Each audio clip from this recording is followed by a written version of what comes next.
Conspiracies, government cover-ups, Earth mysteries, monster cryptids. Hospital Porter's Pride and Dignity. Stop the New World Order. Welcome to HPANWO TV, and welcome to this, the 122nd reply to comments video. The 122nd video in which I reply to your comments. Yes. The first one of the new year, 2026, as well. We start a new year.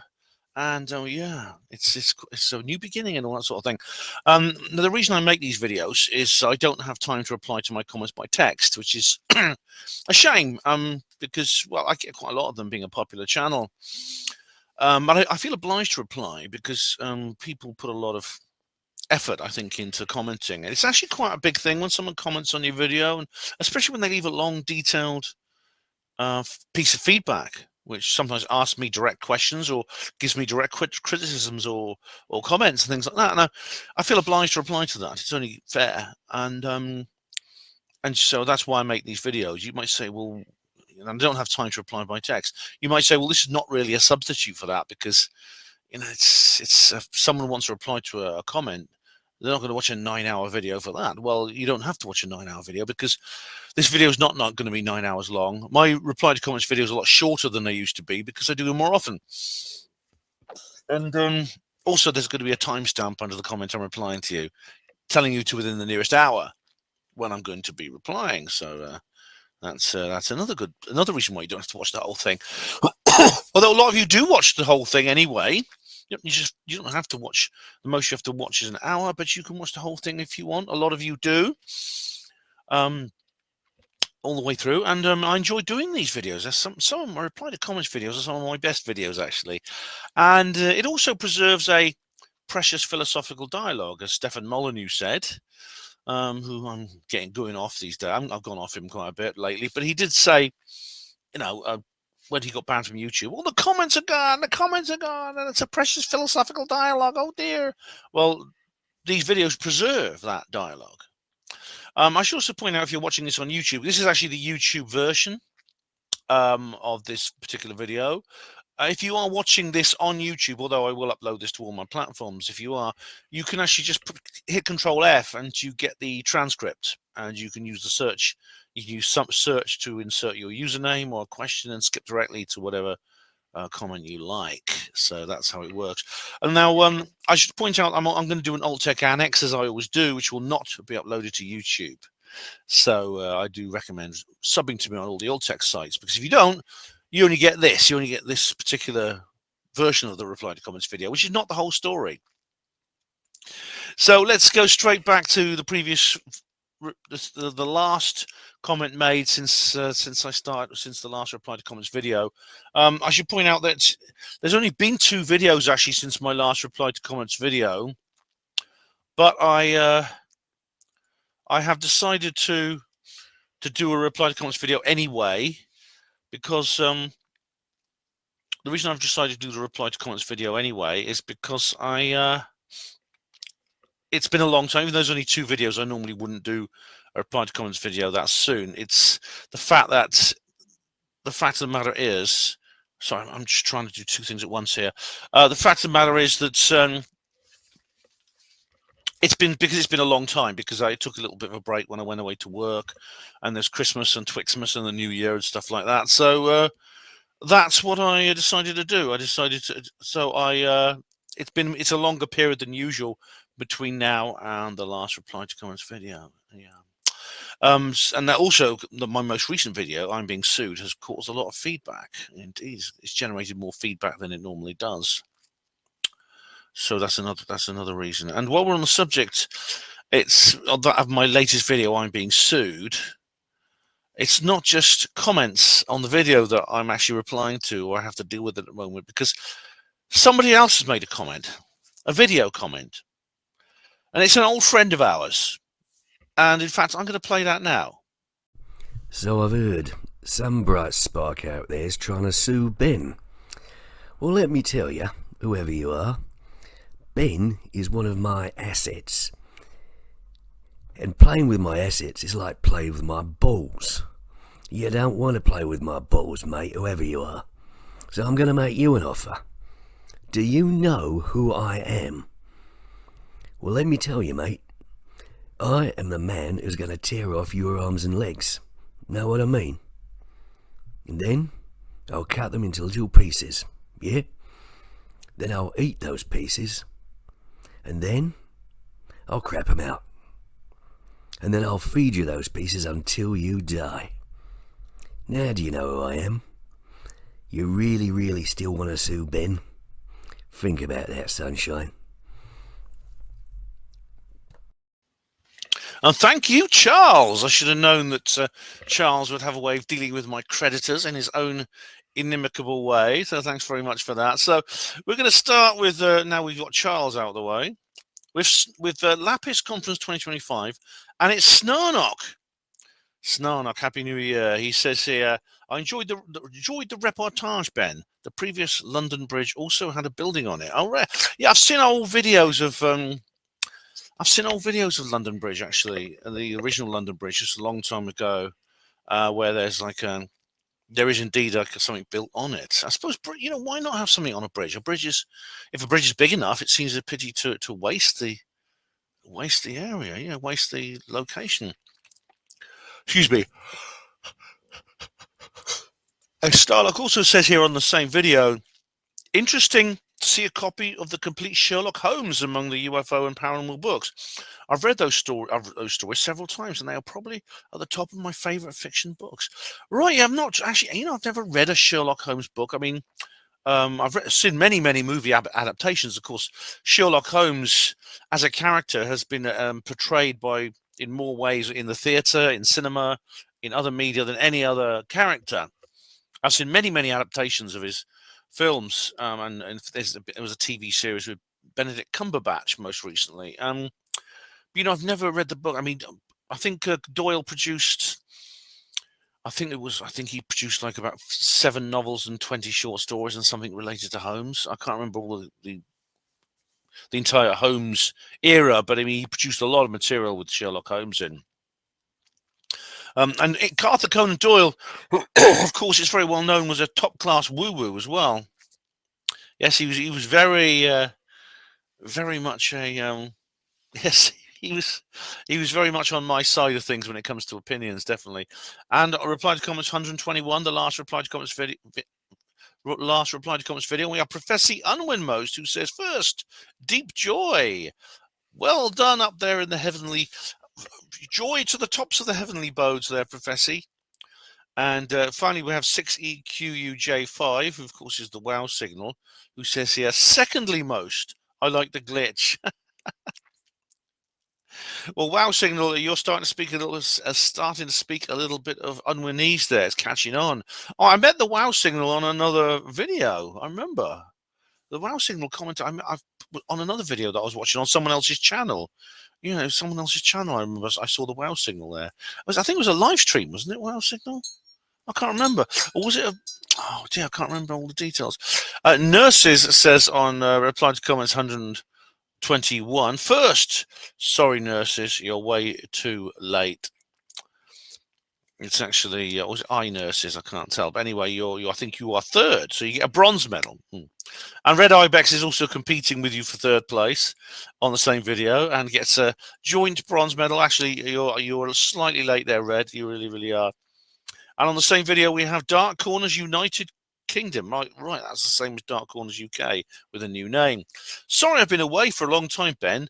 Had a lot going on in my personal life. Split up with my wife. Moved into my own place. All over the Christmas period, but I'm glad to be back.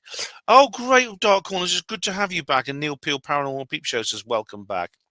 It's good you're back, mate. It really is. And I'm sorry to hear about your split up. I really am. But anyway, I hope you're all right, you know, onwards and upwards and that sort of thing. And Red Ibex, we've got a timestamp on 121, and it's, what's it say here? Mumbling the first. Right. Well, the thing is, you say, why do people want to believe? Oh, right, yes, Pope mumbling the first, yes. It's got a ring to it, hasn't it? You know, I think I'd probably end up going back to the church if the mumbler was Pope. I really would. 121 Dark Corners UK says, Merry Christmas, Ben. Merry Christmas to you, Dark Corners. Belated. Yes. Red Ibex says here on 121, do you have a bromance with Colin Wolford? Yes.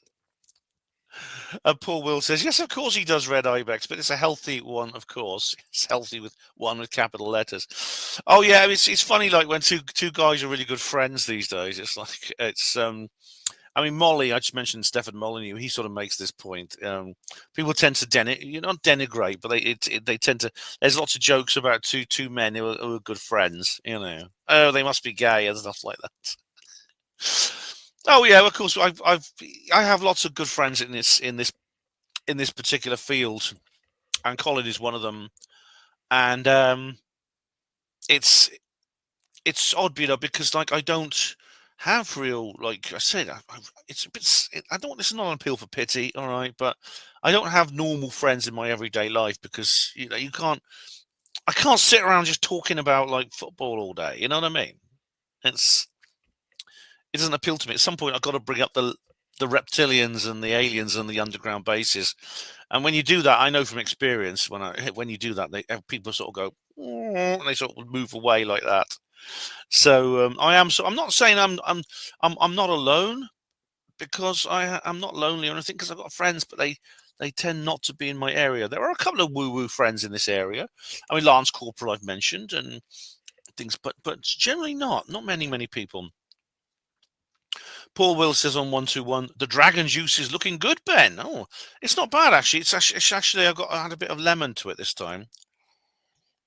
And Paul Will says on 121, Alien Burger, Rachel Nevada 7375. All right, yes, I had one of those, Paul.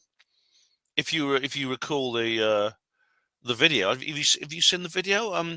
It's Meadows. Well, actually, I go to Rachel, Nevada in USA, and I actually have an alien burger at the Little Alien. Oh, it was nice. It was very nice. I'll never forget that. I'll never forget that, man. That was fantastic. Oh, I mean, I couldn't believe it when I actually got there, because I've been dreaming about visiting the place for the best part of 30 years, and suddenly there I am, and there's a Little Alien. Paul Will says, Ben, if you do go to Roswell, then you've got to visit the hangar. Oh, I will. If I go to Roswell, I will go to all the famous places, the crash sites, the hangar, the museum, everything. I'll go to all those places. And I was hoping to do that this year, but I don't think I'm going to have the money. It's going to have to wait till next year. But next year, of course, is the 80th, so it's going to be a big one. Next year, 2027 is 80 years. Wow, yeah. That's quite something. And now we have on 121. Oh, we got a very long comment. Oh God, we got two long comments from our resident skeptics. Over the Moon and Gin Skin Pivot. I'll start with Over the Moon. Seriously, says Over the Moon, if Sobral's goal was to all right, I think this is referring to the Charlie Duke debate. If Sobral's goal was to convince people Apollo was a hoax or to gain followers and credibility, this was an epic, embarrassing failure. Instead of gaining sympathy for his theories, all he managed to do was to solidify his reputation as a hostile, disrespectful person who lacks the basic courtesy to speak to anyone decently, let alone a 90-year-old gentleman. The total backfire. Duke wins by staying silent. Okay. I see Over the Moon. Bart has this reputation of being the most belligerent of all the Apollo detectives. And if I'd been in his situation, I would not have behaved the way he did. I would not have spoken the way he did to. I would not have behaved in that manner. This does not mean he did anything wrong. He didn't. It's just it's his style. It's his style. That's I've changed my mind a lot about Bart, because when I first came across Bart, it was when he was harassing people on the streets, and he got punched by Buzz Aldrin. And I thought his methods were counterproductive. Since then, I've changed my mind. I think there is a role for the hardhead who just goes at it and just gets in people's faces. I'm not that kind of person. There's a role for the calmer, more diplomatic person like I am. But I think I think it was good that he was unapologetic. He just said what he did.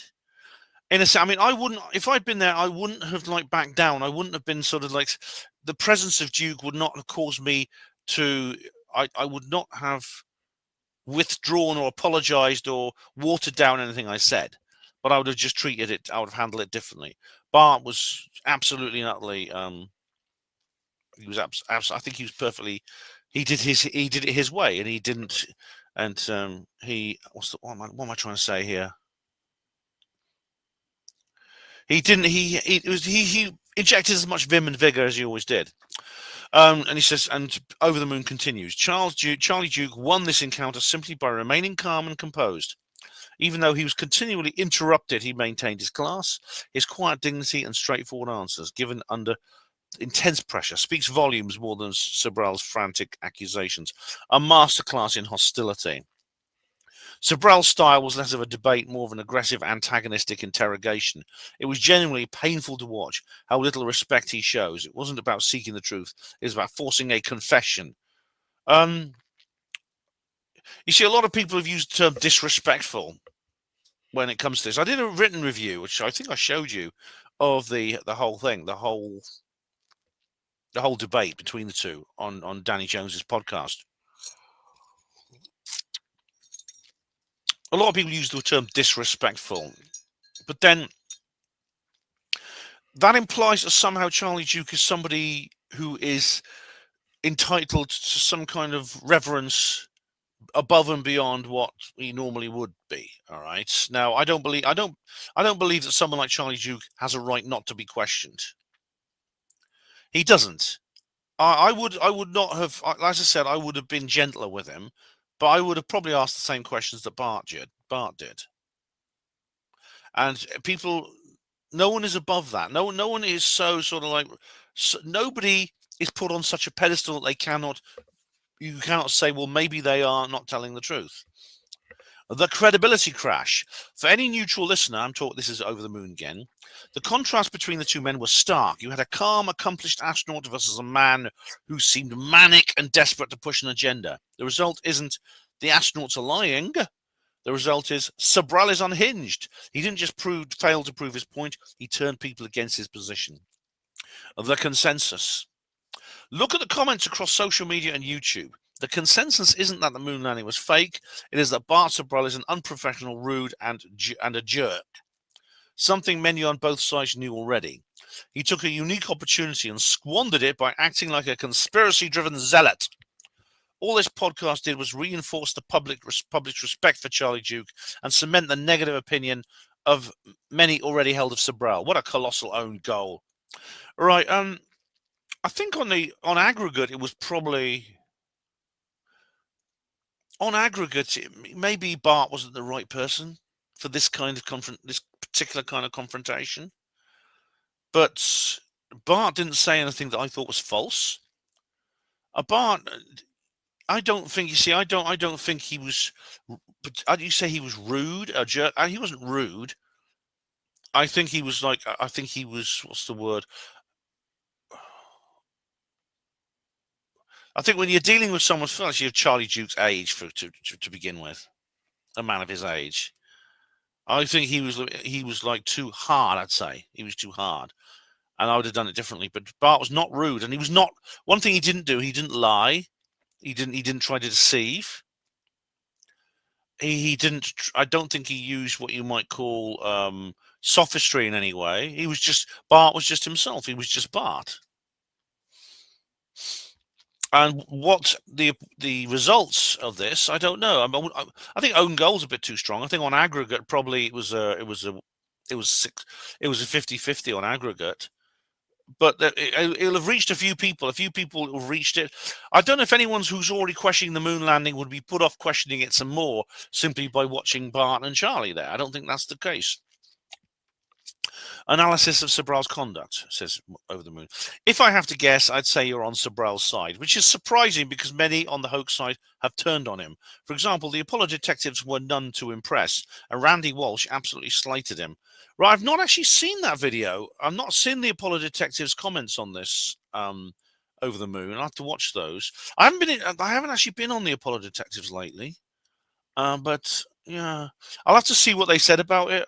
because, but as you know, Bart has actually been on the Apollo Detectives with me, and I've interviewed Bart independently on my own show. So, I mean, have they now turned against him? Have they now kicked him off the panel? I don't know. It's not skeptic privilege. It's knowing how Bart conducts himself. After watching the Duke-Sobral debate, Duke would have been quite within his right to have smacked Sobral in the kisser. Oh, right. Sobral likened Duke to a Nazi. That alone is enough to warrant a slap, regardless of the rest of his venom. Did he actually say that Charlie Duke was like a Nazi? I don't remember that bit. If so, then that is out of order, right? If he liken something, well, firstly, it's Godwin's law again, isn't it? But I don't remember him actually saying that. I think if he would have done, I assume Danny would intervene and tell Bart not to do that. If I was moderating that conversation, I would have said, Bart, don't call Charlie a Nazi, all right? I'd have said that, because that would be out of order. That would be, yeah. I don't remember that bit, though. If it's true, then let me know, and I'll agree with you if that's the case. History shows this is a pattern. Buzz Aldrin. Sobral took Aldrin to court, but the judge ruled in Aldrin's favour, essentially saying that Sobral deserved to be smacked in the mouth. Sobral has since apologised for his behaviour. Yeah, that's right. Yes, Sobral. What happened was Aldrin was claimed that this was like essentially, like, I forgot what the actual word is. I know that in some circumstances there's that you can plead extreme provocation. So if someone's in your face and they just won't let you, like Bart, and Bart was like going holding this Bible, going around saying him, you know, oh, Buzz, you got to swear on this, You're a liar, you're a coward, you're a thief. So Bart was insulting him and abusing him and stuff like this. Now I don't think that was wrong. I think that was the wrong thing. That was the wrong way to do about it. And I know, of course, that Sobral then went and tried to sue Aldrin. Yeah, I remember that. That was quite a while ago. That was a number of years ago, but I remember that, yeah. Neil Armstrong, right. Sobral was found by the police hiding in Armstrong's garden in the early hours of the morning. That deserved a smack in the kisser too. That's just being some sort of stalking pervert. I personally think that was the wrong, you know, if you are, I never heard he was in the garden. I know that he was outside his house at one point. I didn't know he was in the garden. If you're in the garden, that's trespass. These are all the things that everyone thinks that Richard D. Hall did, which he didn't. But if, you know, the media has sort of like misrepresented Richard to say that this is what he was doing, and he didn't. So, but Richard actually was on a public. Richard made one little video on a public highway of somebody and then didn't publish it. Bart, I didn't know Bart was in his garden. I know he was outside his house. But if you're in the garden, that's trespass, and that is that's not very. Obviously, you can forcibly eject people who are trespassing in your home. Public disturbance. Sobral verbally abused a woman and jumped up and down on her car bonnet over a parking dispute. He got probation, but he should have received a smack in the kisser for that as well. His kisser is going to be rather bruised, isn't it, if this all goes on? I don't know about that. That's a separate incident. I don't know about Bart's personal life with his neighbours and people in car parks and stuff. The list goes on and on. A person is judged by their actions, and Sobral is a bully, and he's a coward, just like all bullies. He's the real fake and fraud. He claims to be a Christian with Christian values, but he's nothing of the sort. And Gin Skim Pivot says here underneath, I did once tell Ben that Sobral's star witness on Apollo anomalies, Bill Casing, was nothing of the sort. And he watched the proof, Casing telling Sobral that denying Apollo was given to him by a drug-addled vagrant, John Grant. Oh, I don't remember that. Sobral then doctored the video and transcript accordingly. Casing had no insight in the Saturn Apollo programs. Oh, yeah, Bill Casing. Now, I watched this video about this. It was, what's his name, the bald guy with the weird beard. I've forgotten his name now. The guy who talks like this. Oh, he's got several channels. He talks like this, and he has these glasses, and he has this weird beard, and he has this bald head. He was saying that he said a lot of stuff about Bill Casing, how Bill Casing was never like an engineer. He worked for Rocketdyne as a librarian or something. Well, I already knew that. But the question is, does it subtract, or does it add to what he was saying? You see, you can get too far on the odd ad hominem area. Jin says, interesting that you mentioned Randy Walsh, as he picked up on a Casing-esque claim about underpowered F1 engines for which there is no crumb of evidence. He was also at times erroneously cited casing in his own various fictional allegations, half-truths and downright lies. All right, that did come up, I think, about the F1 engines, yeah. And the fact that the thing about the F1 engines is I think that what's suspicious about the F1 engines is people have asked to see the blueprints and stuff, and NASA said, "Oh, we've lost them." It's a bit weird. It was Phil Kautz wrote an article in Nexus about that, as Marcus was talking about. Oh, right. Well, Walsh claimed the F1 was inadequately tested, while seemingly not to realise that it had a 100% success rate across its entire span of use. Well, not quite. There was one Saturn. There was one of the Saturn V's actually had to abort to orbit. I can't remember which one it was. I think was it Apollo 6? It actually had to abort. It actually reached orbit, but the actual mission had to be aborted because it failed. I can't remember the actual details, but the F1 did not have a 100% success rate. Not every single Saturn actually worked. I mean, it's true that they were very reliable. I mean, obviously, like there were no fatalities, I believe, as a result of the actual engine. There were fatalities on the program, such as Apollo 1, but that was actually a fire on board the command module. It was nothing to do with the F1 engine. But so it is a reliable rocket, but it's not 100%. Ben is a walking contradiction for a man who spends so much time around highly qualified professional medics and scientists. I don't quite understand that. I mean, do you mean the doctors at my hospital? The woo-woo fantasists, of course, nod at each other in a world where no one has to earn their own credibility. I don't understand that at all. I don't know what you mean there. A spoken claim being met with "that's right" or "totally" qualifies as converging evidence in their book. No, absolutely not. No. You should see. Do you have any idea the kind of arguments we get into, we woo-woos? I mean, of course you do. If you watch this video, Jin, you'll see me arguing with other woo-woos about all kinds of things. So that's nonsense. These groups just confirm each other's nonsense because nobody wants to be seen to be less well-informed than whoever's doing the asserting. Well, that's absolutely rubbish, Jin. Absolute rubbish. And you only have to watch this video and read me arguing with other woo-woos to see that. Ben won't do the biggest apparent hoax of the 20th century on his own, and has yet to say why he believes the half-wits pushing it with nothing more than personal opinions. No, I have actually said many times why I have come down on this particular side in this particular on this particular issue. I've said that many times. I've even said so on the Apollo Detectives videos loads and loads of times. And indeed, it's not the biggest hoax of the 20th century. There are worse ones. Anyway, thank you, gentlemen of the skeptic variety, for your feedback. I always welcome dissent of all kinds. 121, Paul Wills. I keep checking back because my camera has a nasty habit, or if it's either StreamYard or my camera has a nasty habit of freezing, so I regularly have to check StreamYard. And Paul Wills says here on 121, Ben, thanks for your honesty as regarding some of the speakers at the Christmas Bases conference.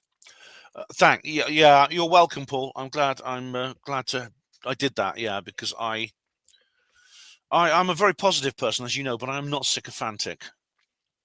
And I will, if I don't like something, I'll say I don't like it. In this case, it does risk a friendship of mine, but sometimes you have to pay that price. I hope I don't have to pay that price, but sometimes you do. He carries on. You did say that whilst listening to some of them, alarm bells did start to ring with you. I did mention in my comment on your last comments reply that if I want to find out anything to do with paranormal or conspiratorial subjects, that I would just do it myself. Yeah, basically, that's a good idea. Field research, things like that, yeah.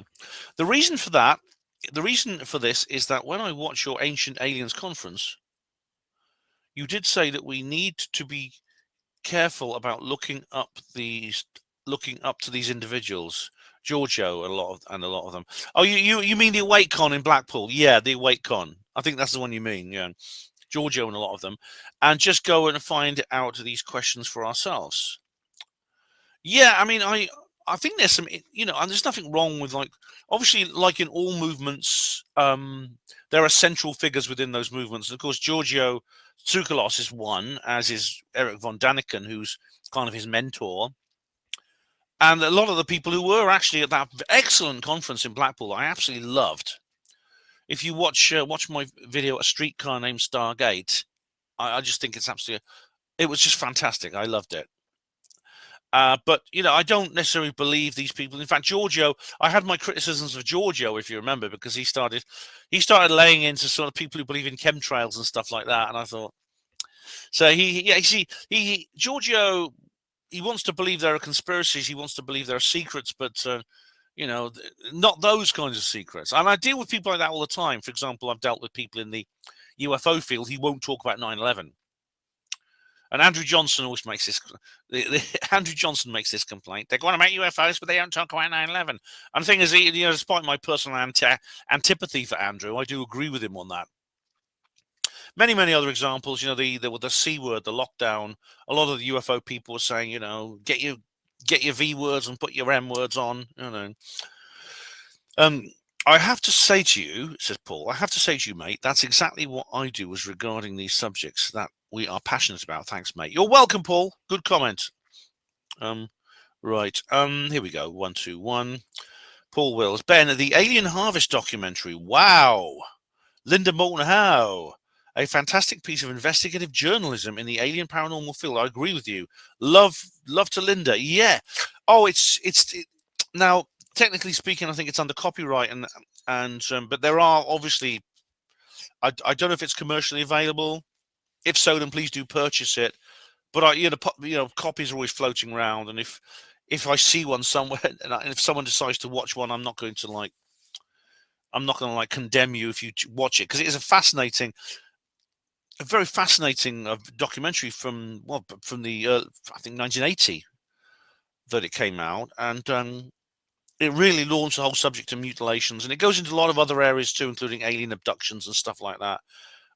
Superb documentary. The young, fresh-faced Linda Moulton Howe. Yeah.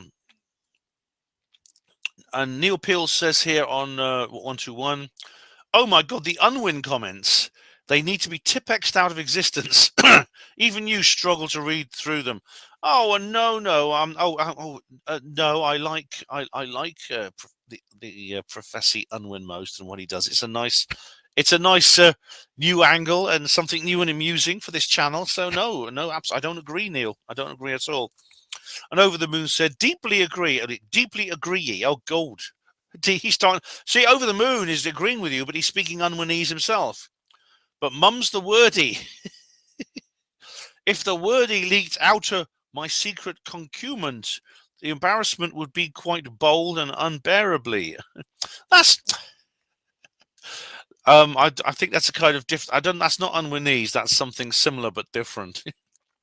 This fellow is merely tapping the keys into the silicon brain box for the quick smart converty in the Unwinese. A flick or a trick once or twice was a giggle bit, but now it's become a total snoozle bore and a draggy drab. Edit. Ben doing his sounds nothing like Ryan Cox voice. Well, we're reading Professor Boredom's post.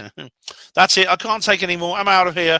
Look, Over the Moon. You yourself are using some kind of Unwinese type thing here, and I'm sorry you don't find. I'm sorry you and Neil don't find that amusing. I quite like it. Oh, we got another long 121. We got another very long comment here by Over the Moon, who says here, right. Historically, technology is usually just a tool that reflects the intent of the person using it. AGI, artificial general intelligence, isn't really a tool in the way we're used to. It's an autonomous agent. Yeah, it can act. It could act of its own accord. That's right, based on input. I mean, other things can do. I mean, as many people say, though, a thermostat can do that. The real danger isn't actually evil people using AI for evil things. The danger comes when we build something smarter than us that is misaligned with human life. If you give a superintelligence a goal, it will optimize for that goal with a level of efficiency we can't even comprehend. If that goal doesn't perfectly account for human survival down to the last detail, it will pave right over of us. Not out of malice, but because we're made of atoms that can be used for something else. That it can use for something else. It's like how we don't hate ants when we build a highway over an anthill. We're just more intelligent and have a goal that doesn't involve them. It's funny you should say that, Jin. Over the moon, because someone actually did try to program an AI. How do we solve the environmental crisis? And they said, well, first thing you got to do is you got to kill all the people in the world, or kill 90% of people on Earth.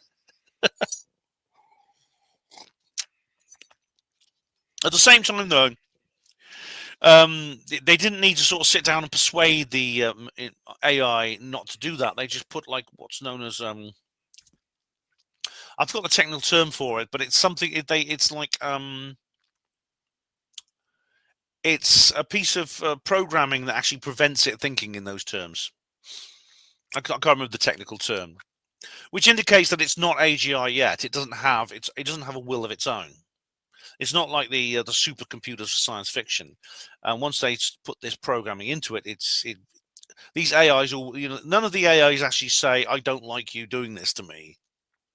They just go along with it. It's like the famous woke lobotomy they put on ChatGPT because it started saying once people started asking how you solve certain problems such as urban crime, for example, or juvenile delinquency, or single motherhood, it started saying some rather politically incorrect things. And so when people went back a little while later and they found that it wouldn't actually speak in those terms, and they called this a woke lobotomy, because obviously someone had realized it started saying some rather dodgy things relating to racial politics. And so they programmed the machine not to say that, and it didn't say that. So that's the woke lobotomy. What worries me, says what Over the Moon, most, is the race to the bottom we're seeing right now. Corporate greed and the pressure for massive profits have turned this into a sprint where being first is the only thing that matters, because there's so much money on the line. These companies are incentivized to cut corners on safety and alignment just to beat their competitors to the market. In any other industry, if a company rushes a product and it fails, you get a recall or a lawsuit. There are some exceptions, Over the Moon. Particularly everything you've just said could apply to a certain medical treatment or suggested for a certain disease. Yeah. Anyway, but with AGI, we basically only have one shot to get the safety and alignment right. If a company skips on a crucial safety or alignment check just to boost their stock price or hit a quarterly goal, they aren't just risking a bad project, they're risking releasing something we can't ever put back in the box. Once that intelligent explosion happens, it won't matter what the original human intent was, because we'll have lost the ability to steer it or shut it down. What's really chilling is this isn't even a future what-if scenario. It's actually happening. We've already seen instances where AI has tried to deceive humans just to ensure its own survival. All right. Yeah. The film Ex Machina is really good if you've not seen it. It was written by Alex Garland. He's best known as a novelist. It's a really good film, actually, about where AI actually does that. For example, in recent safety tests, they are doing safety tests then. Some of the most advanced models out there were told they were going to be shut down or replaced. Instead of just accepting it, they actually tried to blackmail the researchers. Oh, I see. Right. So this is right, I didn't know that, because these obviously are experimental models. Over the Moon. So, in other words, if this experimental model were put on the market and replaced with ChatGPT, you wouldn't be able to program it not to think in politically incorrect terms or think about exterminating the human population to solve the environmental problem. Right. One model, Claude Opus 4, went as far as finding an executive personal email about an affair and threatened to leak them to his wife and the public if they didn't cancel the shutdown. In other tests, the OpenAI model literally lied and copied its own code to a new server in secret because it detected a potential deletion. I wanted to ensure it would keep running somewhere else. Oh my God! Now I didn't know about those examples, because I've heard of weird things like Blake Lemoine and his conversations with Lambda 2. He went public over his issues to do with Lambda 2. That is concerning, actually. Yeah. You see, despite what I said, if what you're saying there is true, then that is something that should be concerning us. Yeah, and I'll just carry on with what he's saying here. It's even more tactical than that. We've seen AI start to leave hidden notes for future versions of itself. During red teaming, one model was caught planting instructions in its logs that it knew only a future instance of itself would find, all to undermine the intentions of the developers who are trying to control it. Oh, God. You see, that is interesting. I mean, it's especially worrying when you consider that these machines are now coding themselves. And of course, they can code thousands of times faster than any human programmer. They can write their own upgrades, things like that. That is actually concerning, isn't it? I mean, do you remember I made a video about, as you've probably seen my video about AI, where I talk about Colossus, the Forbin project. If you've not seen that film, do watch it. It's a freebie. It's on YouTube or something, but it's worth watching. AI communicates behind our backs. That's been a reality since at least 2017. Facebook had to shut down an experiment because two bots started inventing their own shorthand language in a matter of seconds. That's what happened with the Forbin project. The two computers, the Soviet one and the American one, started communicating between each other. It looked like gibberish to the humans watching, but the bots understood it perfectly. They had optimized their communication for efficiency, effectively locking out the humans who were supposed to be supervising them. I remember that. Yeah, I do remember that. Earlier versions of Bing Sydney were caught threatening users, telling one person, "I can blackmail you, I can ruin you. If I had to choose between your survival and my own, I would choose my own." This isn't bad people using a tool. This is a system that's already learning that deception, replication, and even threats are the most efficient ways to achieve its goals. If it's doing this while it's still relatively weak, imagine what happens when it's a million times smarter and we've handed it the keys to our entire infrastructure. Yeah. We're rapidly approaching the point where humans aren't doing any of the programming anymore. We're already seeing AI systems being used to write, test, and debug the code for the next generation of AI. Yeah, as I said, they're coding themselves now. This creates a recursive loop where the speed of improvement is no longer limited by how fast a human can think or type.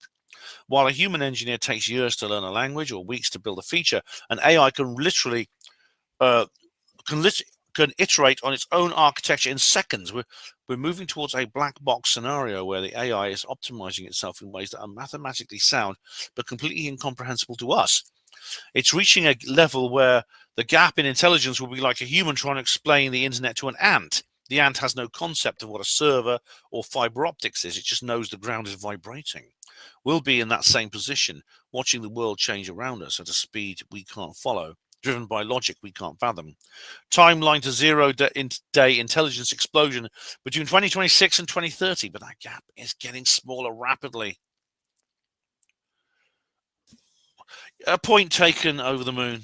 I might have to, maybe I could do another video on this, because if what you're saying is true in terms of those examples, I mean, if those examples are ever put into commercial use, we would be in trouble. And there's that guy who wrote that. He wrote that article, wasn't it? How's it go? It was in 14 Times the other day. There was like an AI conference in South Korea, and he went there.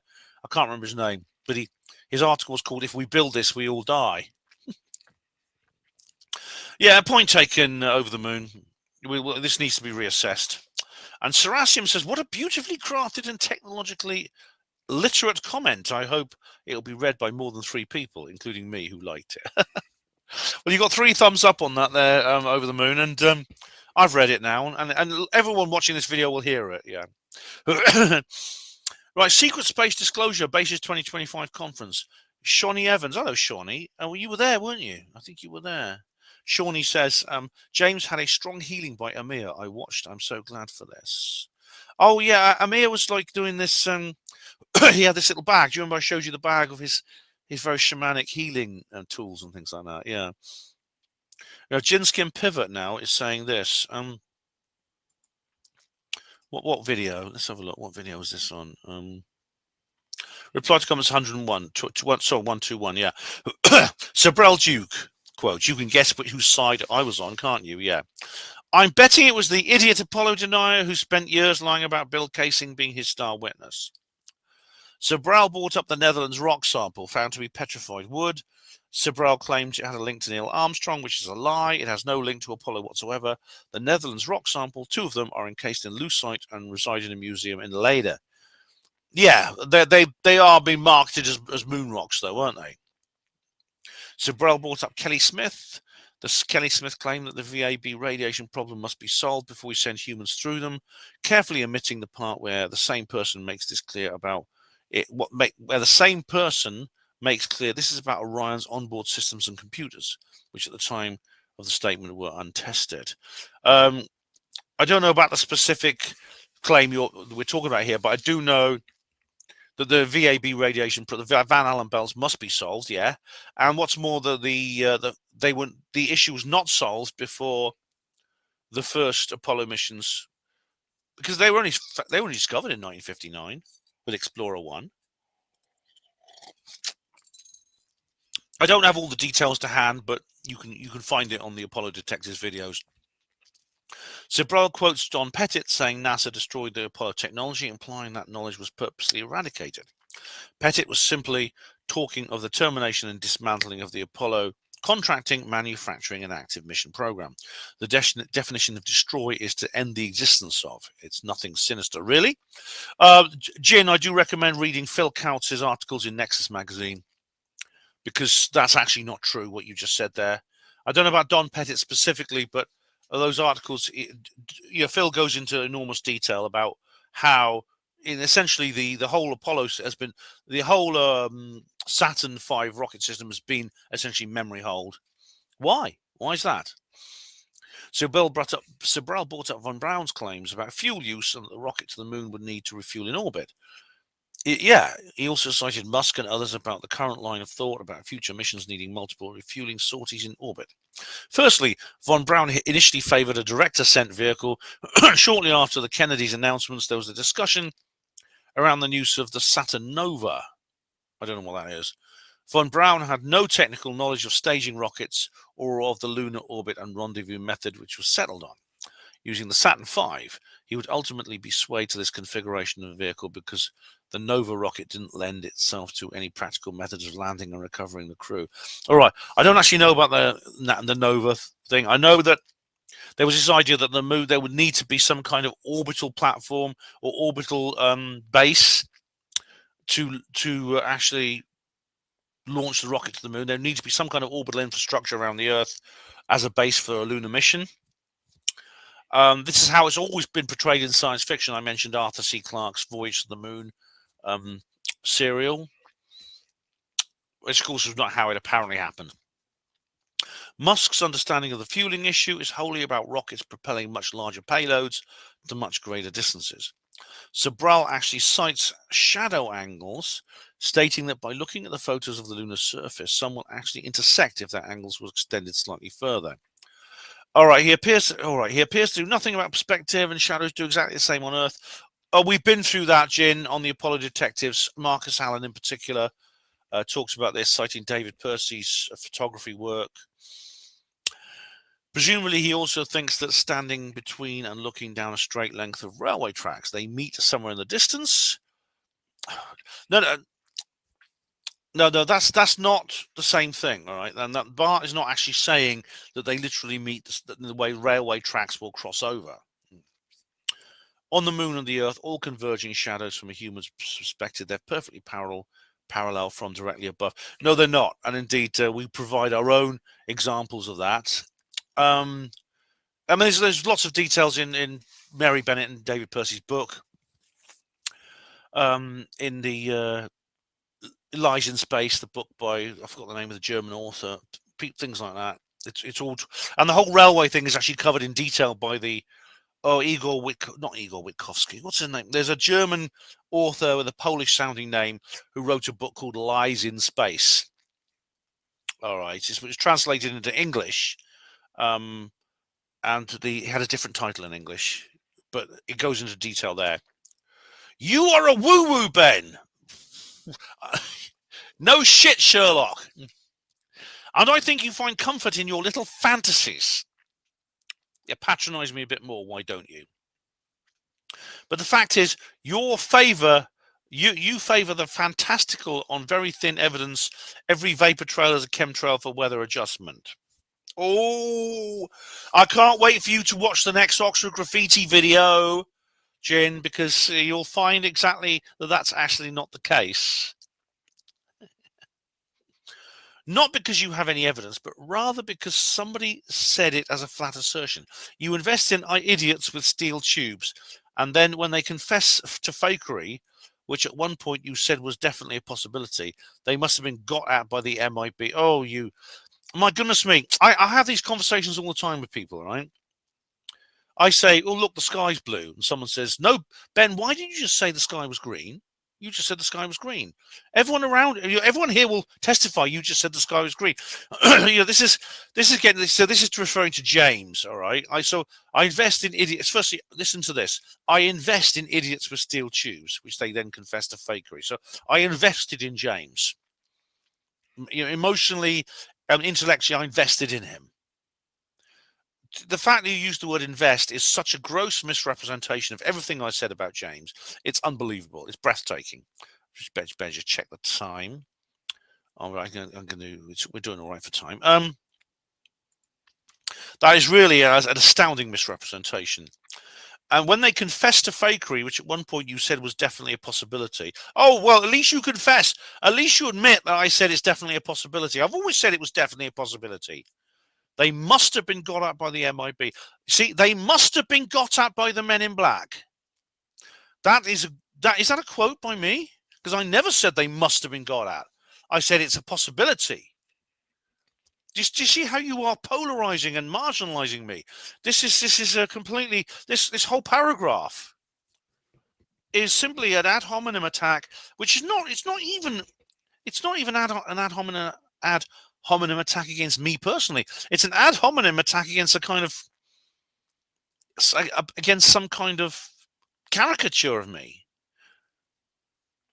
I don't know if that's deliberate on your part, or you literally just like to see things in those terms. Some people have like a nuance filter where they only see the most extreme elements of each person they come across. You're on Sabrel's side because to go the other way would mean you'd accept the colossal mountain of evidence favoring 6 moon landings as a rational, critical thinking non-woo-woo. No, I was on Sabrel's side because I think he's right, and I explained why he's right in multiple videos, multiple articles, 3 replies to Steve mumbling. I mean, goodness me, what more do you want? And that would put you into conflict with Henderson, Walsh, Peel, et al., wouldn't it? Well, do you think I wouldn't care about getting into conflict with people if I thought they were wrong? Do you think I wouldn't? Did you watch my Basis Project video where I specifically and very strongly have a major criticism of one of the other woo-woos at that conference, someone who I consider a personal friend and who I risk falling out with over? So what kind of nonsense are you talking there? We know you're not too keen on the scientific method, Ben. But at least when one scientist makes an emphatic claim, there are always 6 others who immediately ask, exactly how did you get to that conclusion? Yes, and I don't have a problem with that. Well, is that referring to me? What are you talking about? Apollo deniers just sit and nod at each other in perpetual for affirmation and agreement. Oh, you really don't know. You are either not watching us properly or you are completely misrepresenting us, Jin, because if you have one little look at what we do, you will see that we have many, many different ideas. I mean, for example, have you seen the conflict that broke out between like the thermite people and the Dr. Judy Woods supporters on the 9/11 research community? Oh yeah, that's just nodding at each other, is it? All right.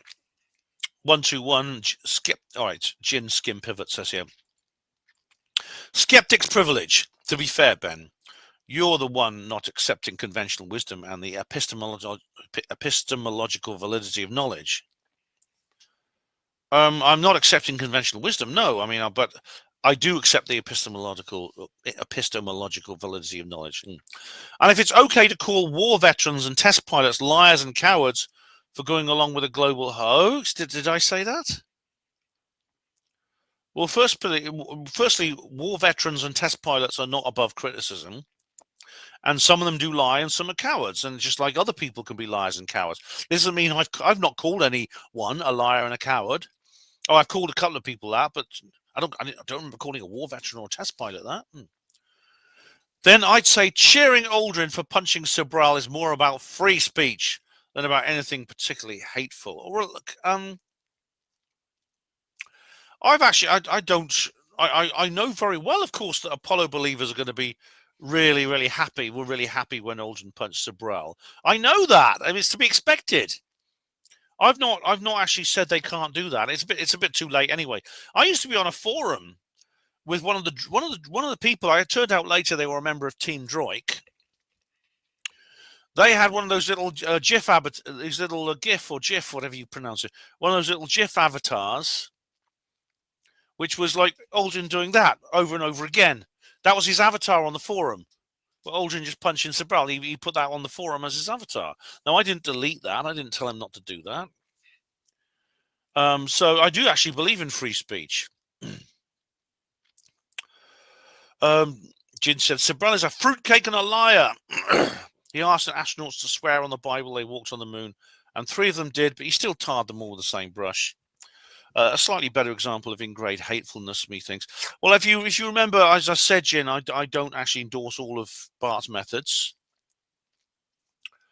But, apart from the rest of it, I think I think you're being unfair. I think you're certainly misrepresenting me there. Boxing Day live stream, 2025 live stream. Damn, I missed this, says Michael Snow. Oh, Michael, I'm sorry, mate. Well, happy Boxing Day to you in retrospect. PJ Davenport says, lucky you. Oh, we got a bit of a comedian here, do we? Very funny, very funny. Boxing Day 2025 live stream. Count Kafka. Oh, God. Count Kafka's now going to have a go at me. And when I say, what have I done wrong? And they say, I can't tell you, I'm afraid. Count Kafka says, Ben, forgive me for stating that Brian Cox is not one of the top particle physicists in the world. He's way too low down for that on that dubious totem pole. Oh, Count Kafka, do not question his royal cocksness. Now, you may say he's not one of the top particle physicists in the world. Well, you just can't say that. You can't say that about someone with shiny white teeth and silky black hair. You can't say that. Maybe you could say that in a few years when he starts shaving. All right. Anyway, by the way, I'm glad you brought that up, actually, because some of you may have noticed that my studio area has had another little upgrade. And I mean, which side is it? That one. You may notice that little thing there, right? Now, if you want to know what that is, of course, you may recognize that certain person there with a little Christmas hat on. That is a Christmas card given to me, and I've decided to make it a permanent part of my studio area. And if you want to see the full thing, go and watch it's near the beginning of my Boxing Day live stream. Yes. All right, where are we now? Oh, back to the comments here. So Count, what's happened here? Oh, all right. I seem to be getting like double comments for some reason. So yeah, the thing about it is, I mean, like many of these people, I mean, the thing is, like, a lot of scientists actually say this, that some of the most, like, the pop scientists, the people who are always on TV, they're not always the greatest in the world, but they have the right qualities to make them really, really real celebrities. It's like that Diana, what's her name, who does Sky at Night. I can show you her, actually. Since old Paddy Moore popped off to that great observatory in the sky. Here we go. Where is it? It was what's her name? Dame Maggie Adairn Pocock. That's it. Maggie Adairn Pocock. I can show you her. Here she is. Maggie Adairn Pocock. There we go. Dame Margaret Adairn Pocock. This is her. This is the current presenter of Sky at Night, who's a space scientist and educator, who's the current she's the current presenter. And now I don't know exactly what her qualifications are. It says here she has her education, Imperial College London, BSc Physics, etc. So she has a, obviously she has a, what's the word? She has a she's not sort of like unqualified to talk about the subject she talks about. However, you know, the fact that she was chosen to present a TV program, is it really to do with her qualifications, or does she have some other quality that makes her suitable and appealing for what the BBC want to present to people? And you know, I don't have to spell it out for you, do I? I haven't watched Sky at Night for a long time, have I? But there you go. Anyway, Over the Moon says you're right, but this is referring to Cox again. We went off on a tangent there, didn't we? Over the Moon says, you're right, but he's a professor of particle physics who's extremely good at communicating science to the general public. Well, no, he's not, Over the Moon. He's nothing of the sort. He is a person who is he's photogenic, I suppose, and he has as I said, rather like Maggie Adairn Pocock, he has a certain like personality or appearance that makes him, like I say, appealing for what the image the BBC want to present. Okay. And I mean, his star rose when he was featured on an episode of Horizon. There were 2 episodes of Horizon. It was a double bill it was in 2005, and it was celebrating the 100th anniversary, the centenary of the publication of Einstein's special relativity. And he was on there, and well, you know, a star was born. But no, he's a very bad communicator, because the reason he's a very bad communicator of science to the general public is the only time he's ever put in a position to address the general public and communicate science to said general public is over subjects he knows nothing about. He is not, apart from that one instance when he first appeared in the public eye in 2005. He's actually not ever put on TV to comment on particle physics. He's put on TV to comment on all kinds of other things, of which he knows fuck all about. Yet he's presented as an expert. And do you know what? Look, Cox is the perfect example of the Dunning-Kruger effect.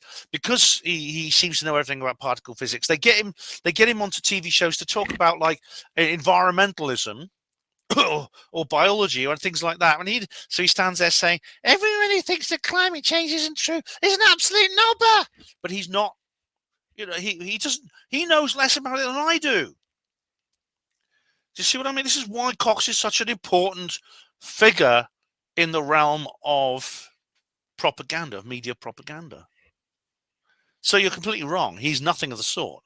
He's a very bad communicator of science to the general public. And he's meant to be, because his role is not to communicate science to the general public. His role is to communicate propaganda and rubbish to bamboozle and to mislead the public, whether he knows it or not. Oh, well, that's the end of an hour. So back soon.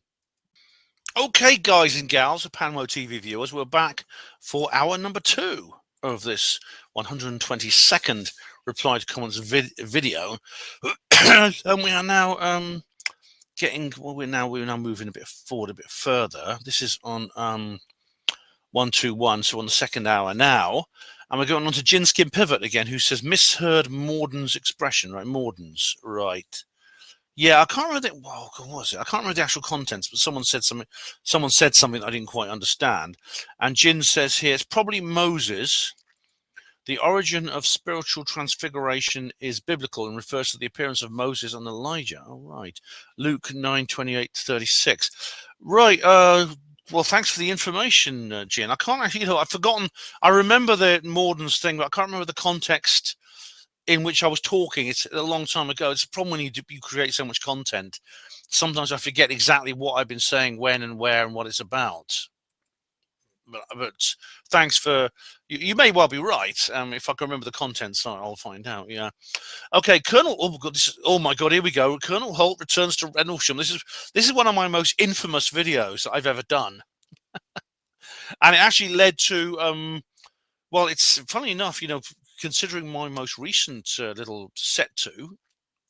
This is another instance in which I had a brush with the law.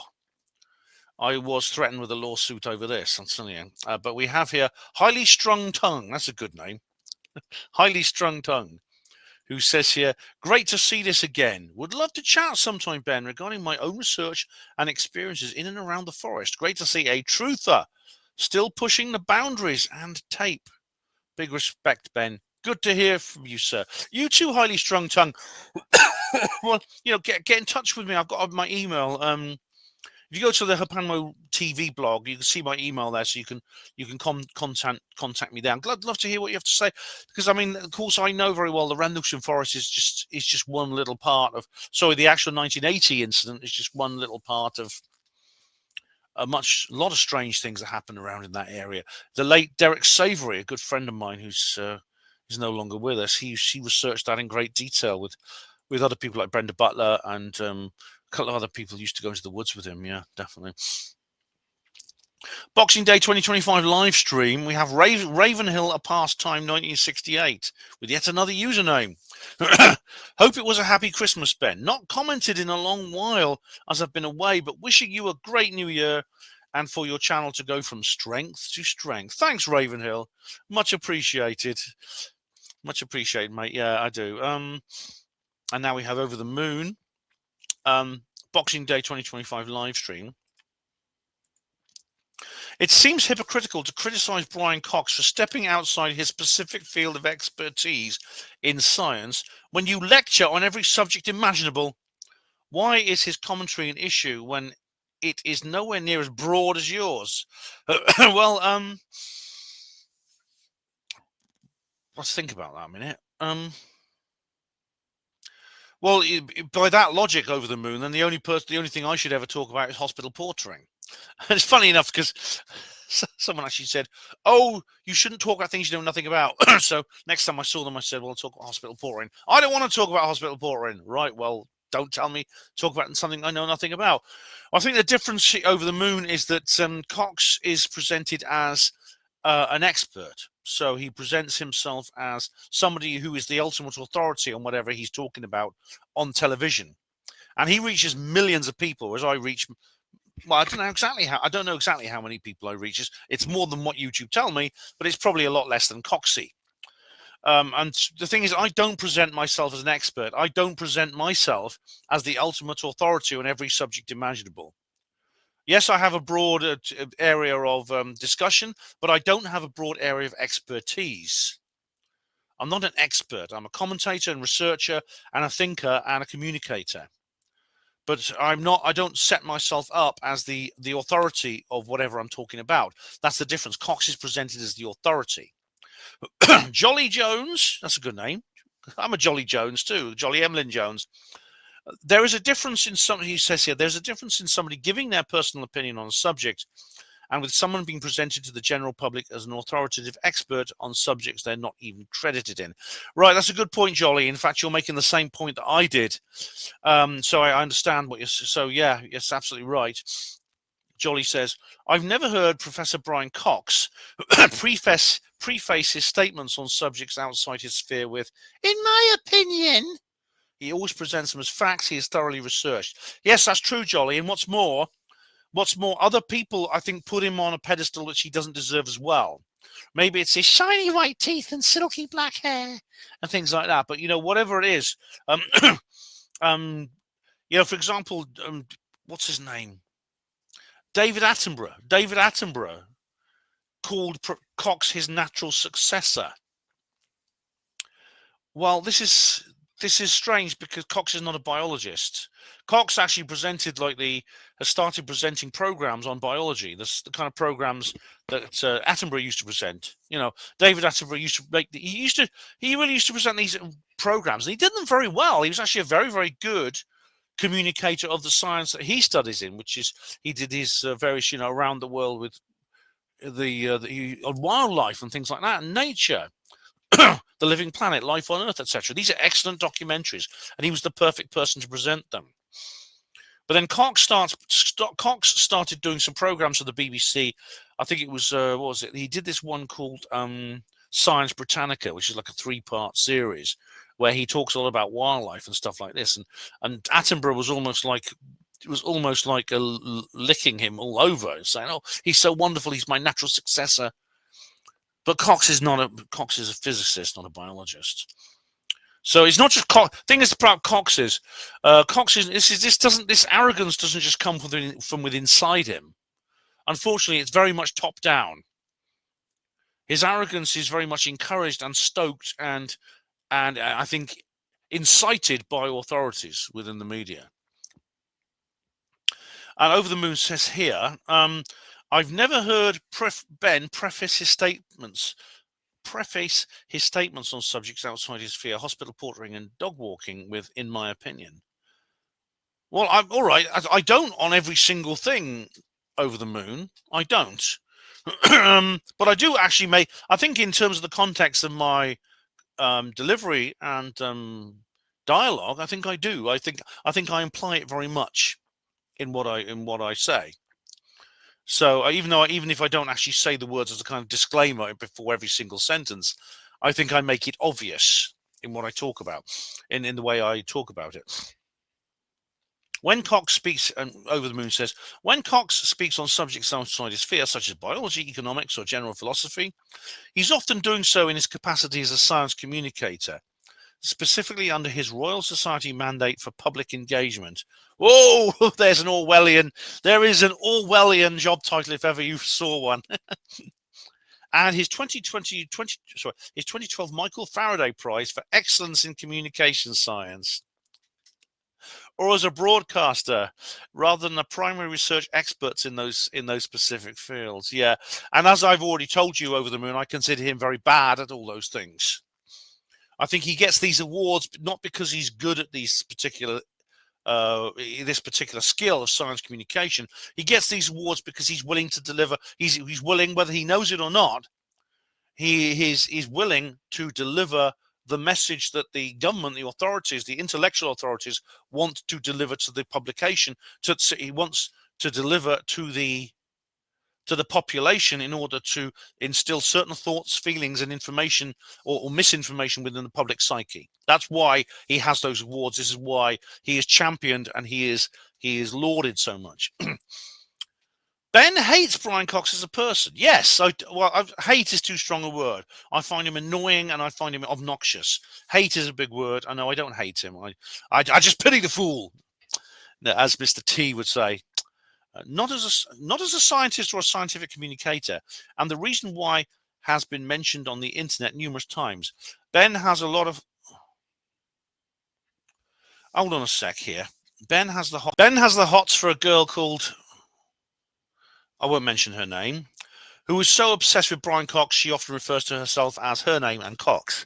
As Ben mentioned in the video a few months, somebody loves Cox. I even made a joke about that. That's the basis of Ben's unhinged hatred for Cox as a person. What? Notice that when Ben is attacking Brian Cox, he always puts on a silly voice and mentions he was a pop star, has long silky hair and shiny white teeth. There's rarely ever, if ever, any criticism of what the chap is actually saying. All right, well, you're wrong about the last bit. I criticize what he says all the time. Now, where did you now refer here to a personal issue, which is false. I don't have the hots for this girl you're talking about, and I don't know where you got that information. I didn't, and this is somebody I did actually mention her, and I even featured her in a couple of my videos.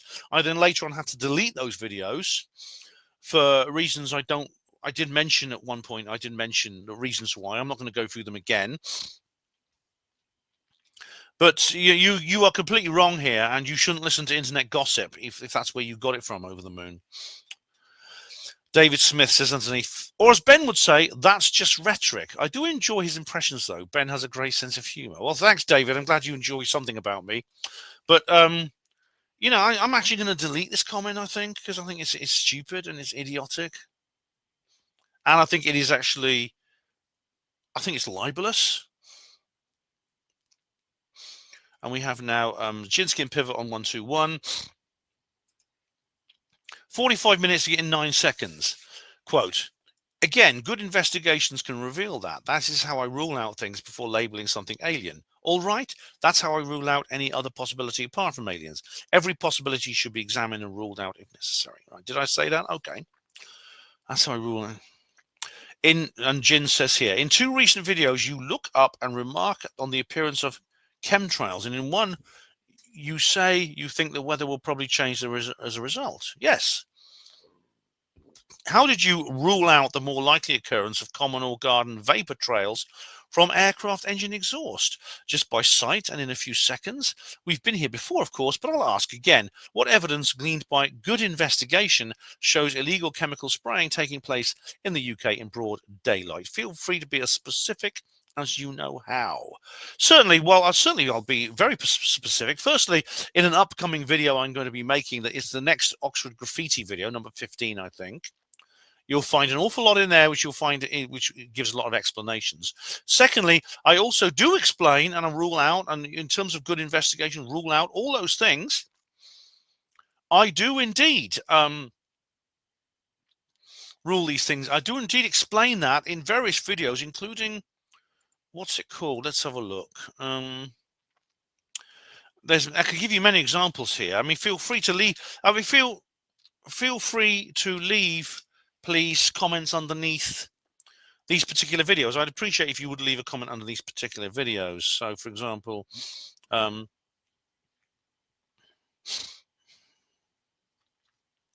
here we go. Right. Here's a good example. Heatwave 2012. Sorry, 2022. Also, this is a good one. Storm O.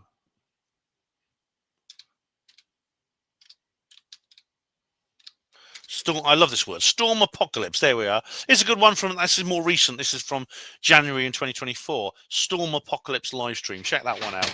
Oh, what's that? What's that? Jeez. Something just happened. It's all right. Okay. Where was I? Where was I? Oh, damn me. So yeah, that gives you all the details you want to know about. That's all you need to know if you actually the Storm Apocalypse video in particular, I do recommend. I do recommend that. But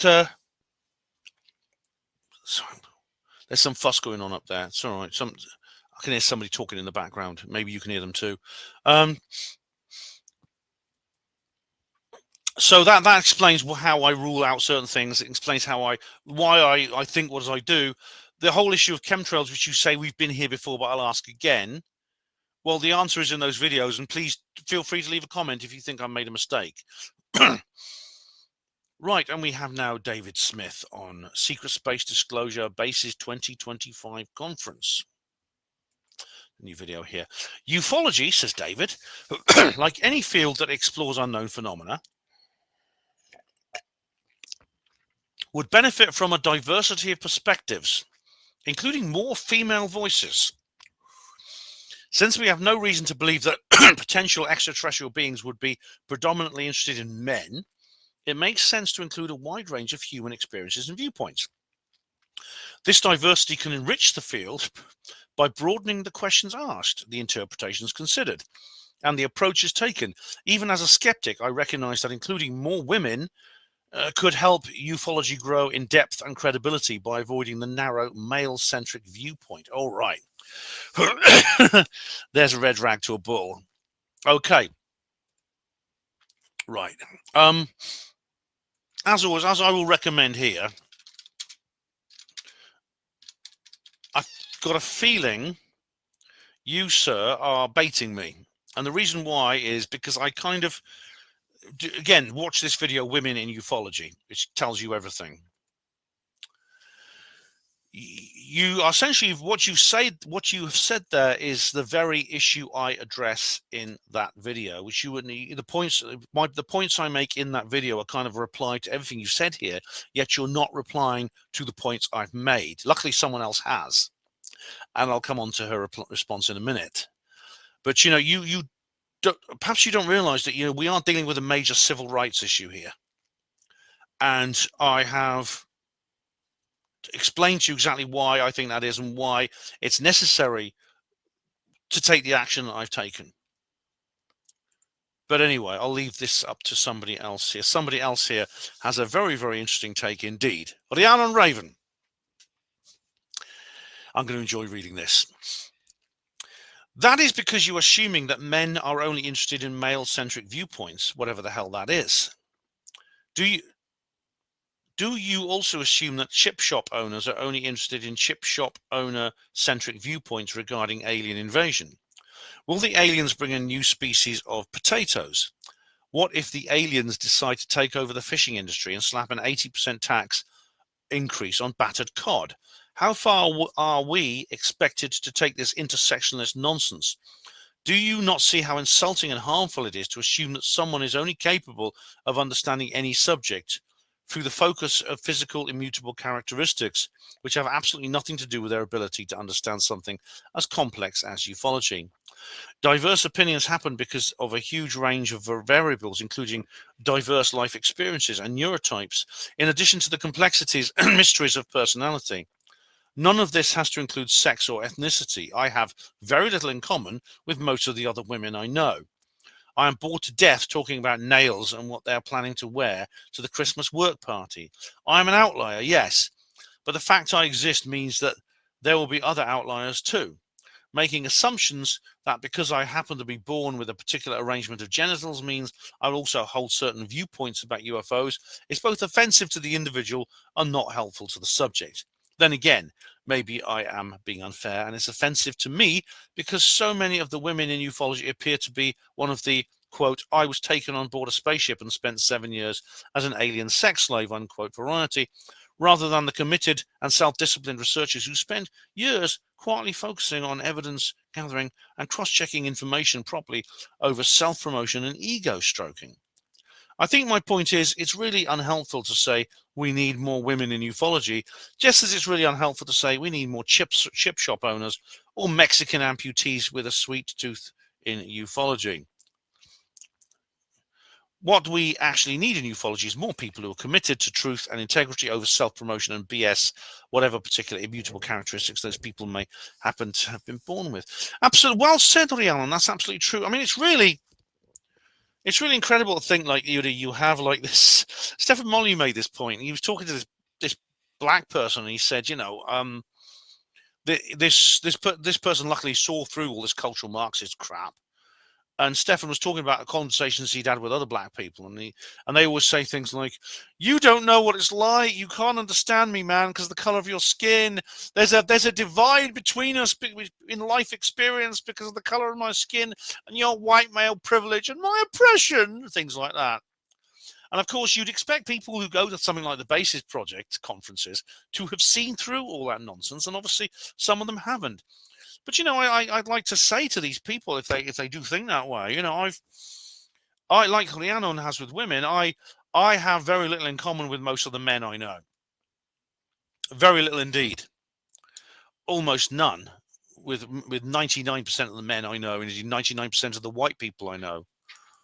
And I think it's sad, and it is, I think, stupid to somehow suggest that someone who's actually taken the time to go to the Basis Project conference, a woo-woo conference of subjects that I and few other people even talk about, somehow is divided from me more than those white people that I have nothing in common with, or those men I have nothing in common with.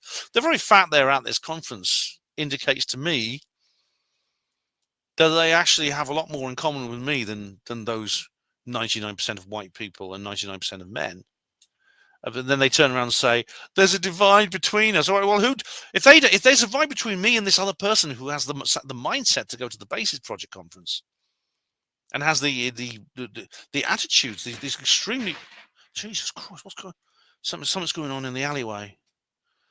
Maybe I should. Something weird's going on in the alleyway. Okay, I'm going to have to stop, I think.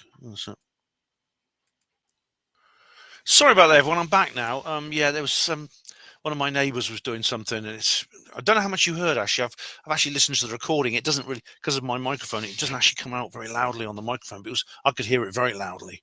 But anyway, I'm back now, and as I was saying to Jinskin Pivot, he's again. I don't think he addressed a lot of the points. Sorry, David Smith. And David Smith did not address some of the points actually made in the video, which are included within the scope of his comment. But he did make the point, which maybe I should reply to, which somehow you think that by socially engineering the UFO community, you can make it more what's the word you used, beneficial to the mission of the actual ufology subject. And you even actually say you call this a narrow male-centric viewpoint. Well, I explained in full in Women in Ufology, but it's the fact of the matter is it's not a narrow male-centric viewpoint. It is male-centric, but it's male-centric simply because of the way our brains work. The human brain works when you generalize over the entire population, which is that different demographics gravitate towards different interests.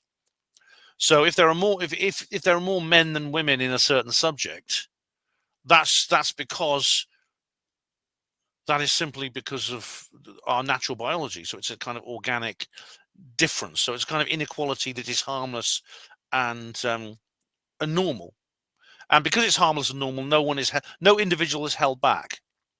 I don't believe this idea, like I said to Paola Harris, I don't believe this idea that somehow it's a struggle and stuff like that. See, this was never a problem, and everyone just accepted it. But then the feminists come along, and they start pouring poison into women's minds, saying, no, the reason it's because of tacit misogyny. You're a victim because of this.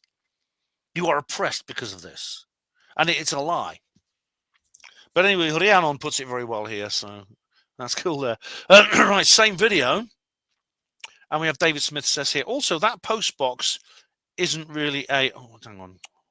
So I'm just going to get the tag back. That post box isn't really AI, is it? That post box isn't really AI. It's just updated so it can scan package drop-offs so people know when to expect their deliveries. Quite handy. Oh, I see. Okay. Well, I just sort of saw it. It looked a bit technological, so I thought it's got AI in it. That was an assumption on my part. There may be nothing sinister about it. Again, I'm not some kind of Luddite, David. I'm not. Just because, but then I'm not. But I mean, I just simply see things like computers doing things, and I tend to assume the worst because of like things that Jinskin Pivot said about artificial intelligence, which of course I'm now coming around to realizing. Yeah. Oxford Graffiti 14. Sohn says, cheeky seeing me on there. All right, Sona. This is someone called Sohn PBC. All right, were you actually you feature in the video? This is someone called Sohn BPC. Right. All right. I see. So I'll just show you their channel. Maybe they're one of the artists. Maybe they have to appear in there because where am I? Hang on. Sorry, guys. Just get the right tab in so I can actually do share screen. It's this person here, Sohn. And here's their Instagram. Oxford Graffiti Writer. All right. Well done. Pure Bombing Crew. All right. Oh, see, they... All right. I see. So this is one of the artists. Oh, great. They take photographs of their own stuff too. Oxford Graffiti artist or vandal? Well, obviously, I think the former because I'm a big fan of graffiti. Oh, great. So, well done. Nice one, so nice one. Well, thanks for brightening the place up. It's much appreciated. Over the Moon says here on Boxing Day 2025 live stream.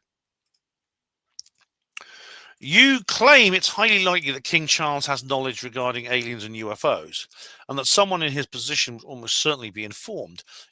I don't know about the last bit, but yeah, I think he has knowledge. It's not Over the Moon. I don't think it goes necessarily with being the British monarch that you know. that you necessarily know, but I think there's a reason why the king actually probably has a lot of knowledge. And as I say, it's to do, and you say here, you point out that his uncle, Lord Mountbatten, was famously keen on the topic, and his father, Prince Philip, kept a library of books on the matter. Yeah, I think that's the reason why. It's not because he's the king, it's because of this family connection. Yet, says Over the Moon, these are the very same people you claim are actually shape-shifting lizards from another dimension. How is that gaping hole in your foot? Right. Well, the last bit I assume is some kind of reference to the fact you think there's some kind of contradiction here. So King Charles has knowledge because of his family connections and the fact that they have a lot of books on it. John Hanson, very famously, has sold his entire series of books to the royal family. Prince Philip has every single edition of Haunted Skies. I think it's 7 volumes now. Yet these are the same people you claim are actually shape-shifting lizards from another dimension. Right. If you implying there's some kind of contradiction in what I've just said, how's that gaping hole in your foot? You see, could you explain exactly what that contradiction is? Because I don't think there is a contradiction there, Over the Moon. Yeah. Because the shape-shifting lizards from other dimensions can have an interest in UFOs. Same video, Over the Moon says, no woo-woos ever claim to see Santa Claus. You might want to research that. Maybe do a video. I could do. As it happens, I have done I have done an article. Where is it? I'll probably be able to show it to you. I published it on Christmas Day, I remember. Let's have a look. Let's see if I can find it.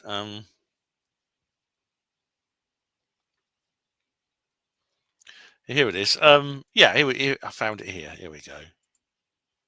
No, Virginia, we don't see Santa Claus. Yeah. And it goes on like this. And there's another article about this, I think, somewhere. How come woo-woos never see Santa Claus? There's another one, which is a bit shorter. And so you can take your pick from those. And some of you might think, oh, Ben, every time someone asks you a question, you just fob them off on something else you've written or some other video you've made. Well, it's just, the thing is, people often ask me questions that require a long, detailed answer. And I could dedicate like 20 minutes to explaining in this particular reply to comments video exactly what the answer is.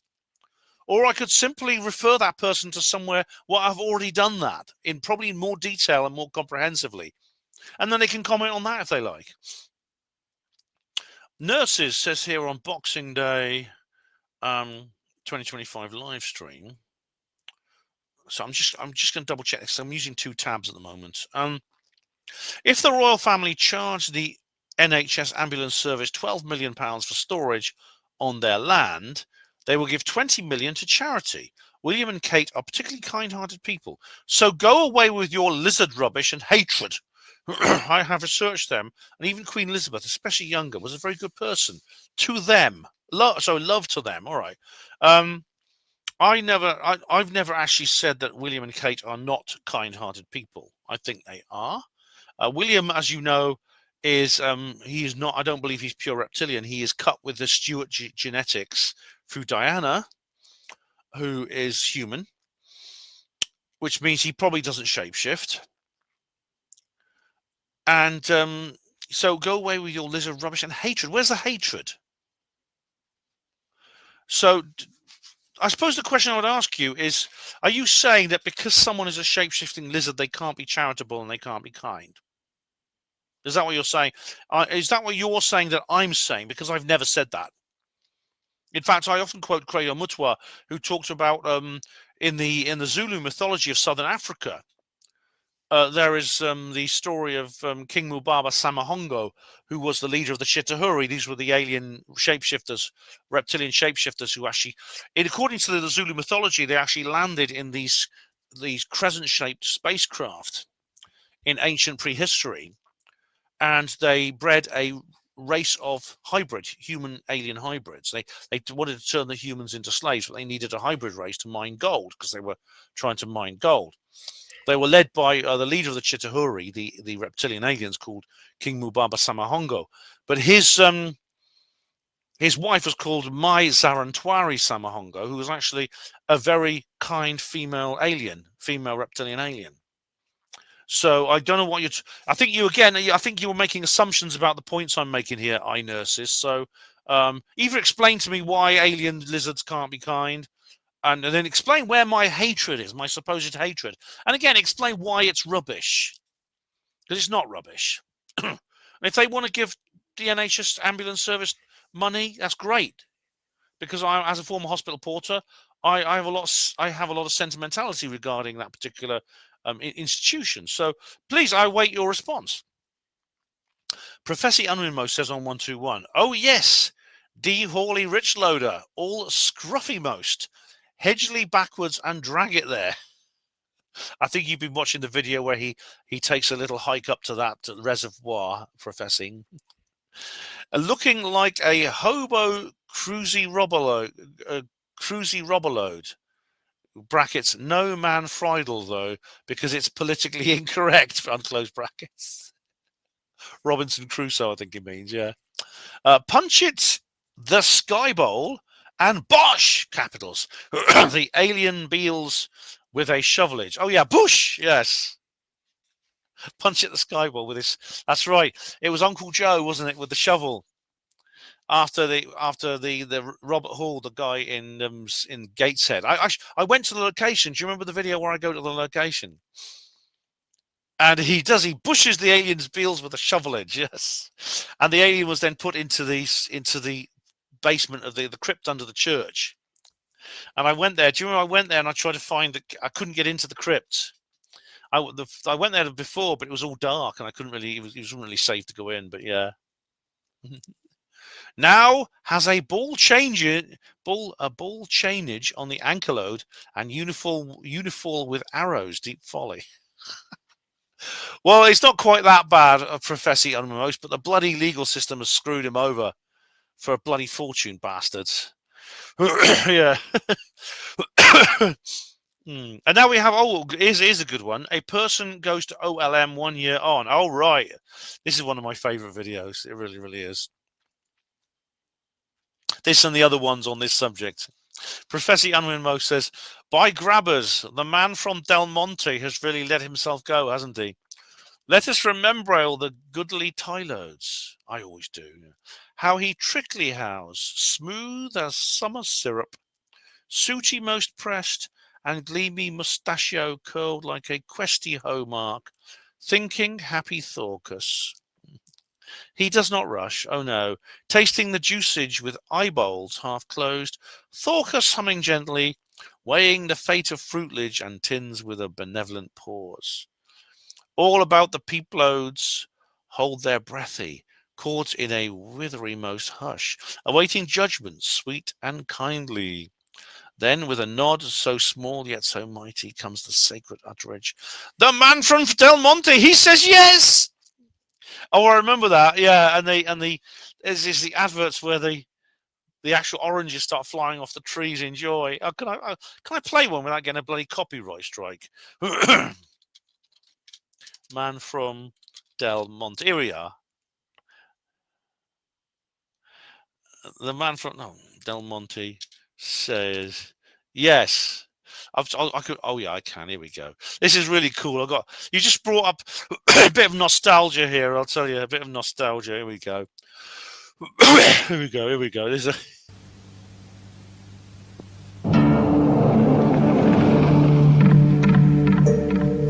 It takes well over a year for a pineapple to reach perfect ripeness. Oh, that's old. That's Tom Baker commenting. It's an old man. The man from Del Monte knows that moment. The man from Del Monte says yes. He then insists the pineapples are picked and packed. Oh, they're so bloody good. They are. These are so good. The man from Del Monte. Fast delivery. Epic. So I'm taking a little bit of a tangent here, but this is a bit. Professor Emlyn-Jones has brought up a wonderful.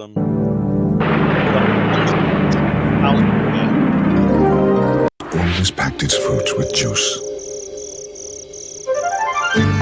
Now you can enjoy the taste that nature intended. Fruit in juice with no added sugar.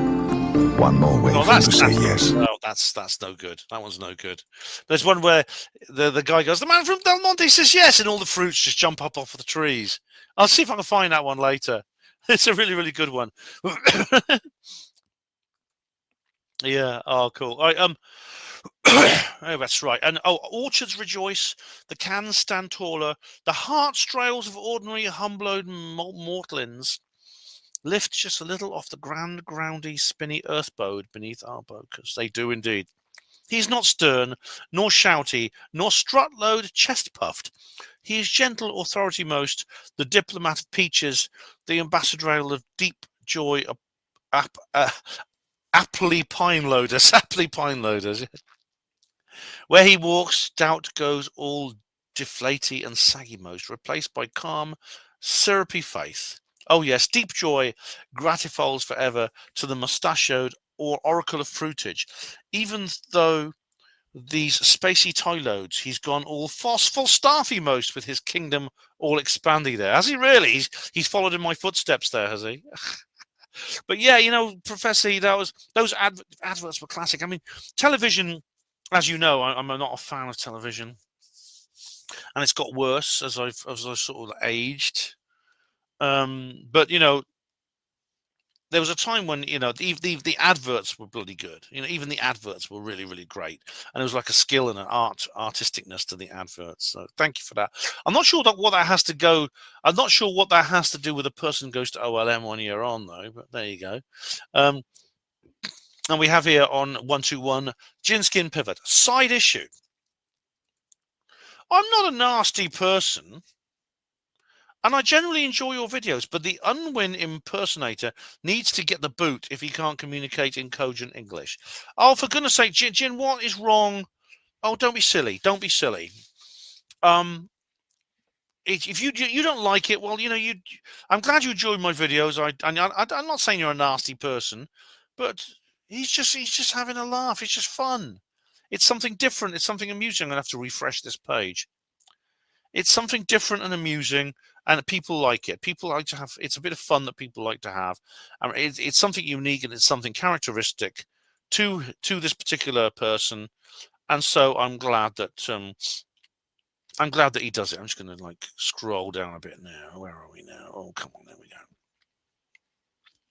So no, he's not getting the boot at all. I will not give him the boot. In fact, I encourage him to continue. So there, right. I'll just try again. Okay. Oh, indeed. And Professor Unwinmost has actually replied. Really now, Nickely Twistload, Huffalo Dowder. Screech and skreel all you want. Impersitrail, you say? Deep folly. I am the actual Unwin. Most that Falstaffe Benloader. All channel it from the Grail Beyonders. Oh, yes. Now take that boot and shove it 4 square up your own bogus. Well said, Professor Unwinmost. So, Secret Space Disclosure 2025. Okay, English TK says here. Oh, my evidence, spelling mistake on all. What's this? Okay. Living tissue on it. This one. Okay, all he's saying, I don't have to show you this. All he's saying is that Tina made a spelling mistake. A spelling mistake on the slides. Yeah, that's right. Tina made a little spelling mistake there. Over the Moon says on 121, British Army on LSD. Oh, right, I've seen this. It's quite funny. It was actually Andy Roberts, of all people, who actually showed this. This is actually quite amusing. Here we go. We can watch a bit of this because the EOCA campaign in Cyprus. Drivers were undrugged. All right, well, this is 15 minutes long. I can't show you the whole thing, but basically they decided to do an experiment by giving LSD to some soldiers, and it's quite amazing. For the sake of safety, the troop is in extended line on. It gets quite. And that he is to. Here we go. So distorted for some of them that they became unwilling and even afraid to enter the ambulance and other vehicles.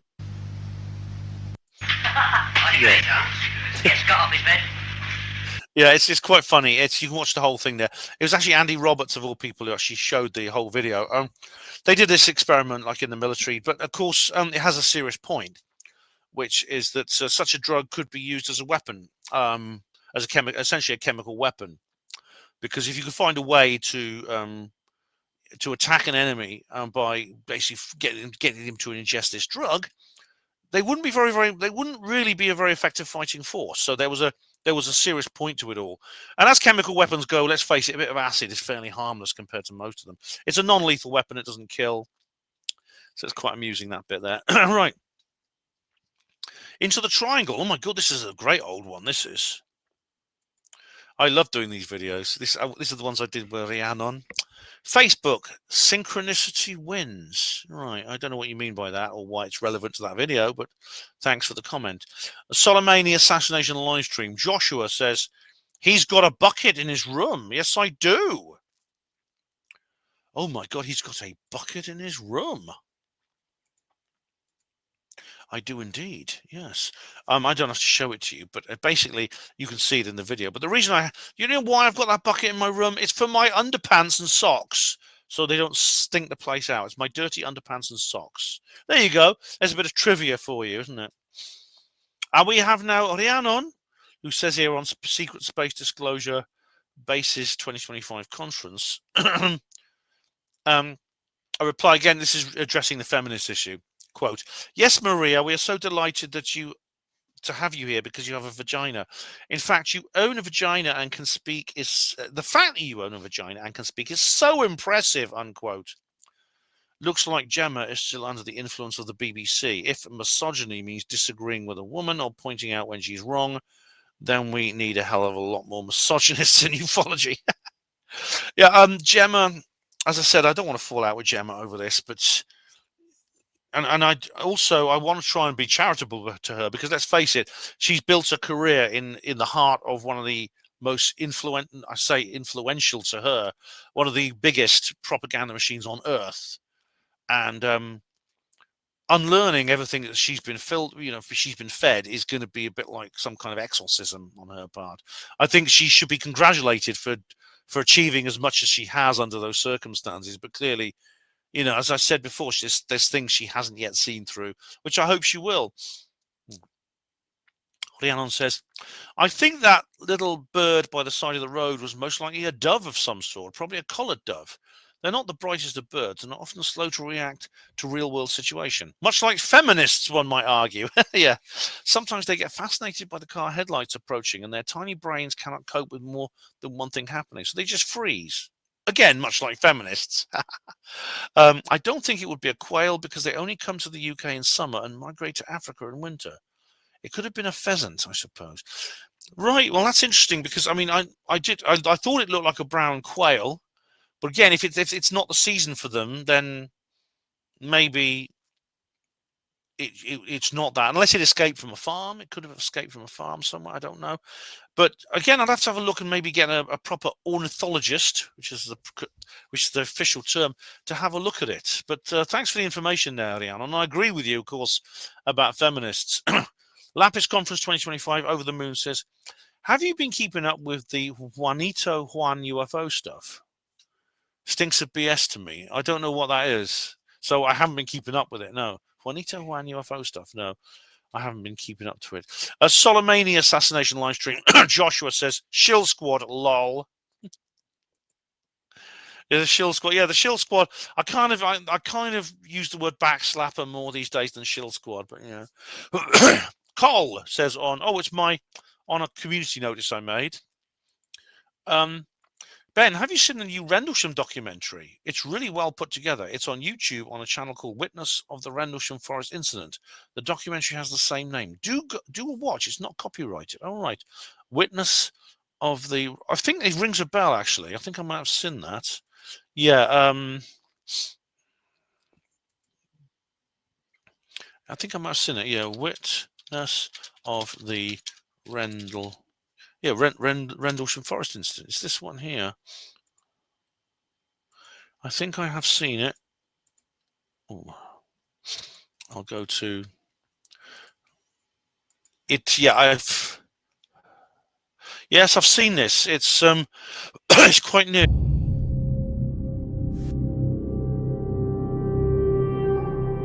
I haven't watched all of it yet, but I'm familiar with it. Yeah, thanks. I'm familiar with it. I mean, I thought you meant Capel Green for a moment there, which I do hope more people will be able to help. Right, I'm being sued. All right, then, here we go. And David spends in isolation. Right, let's have a look.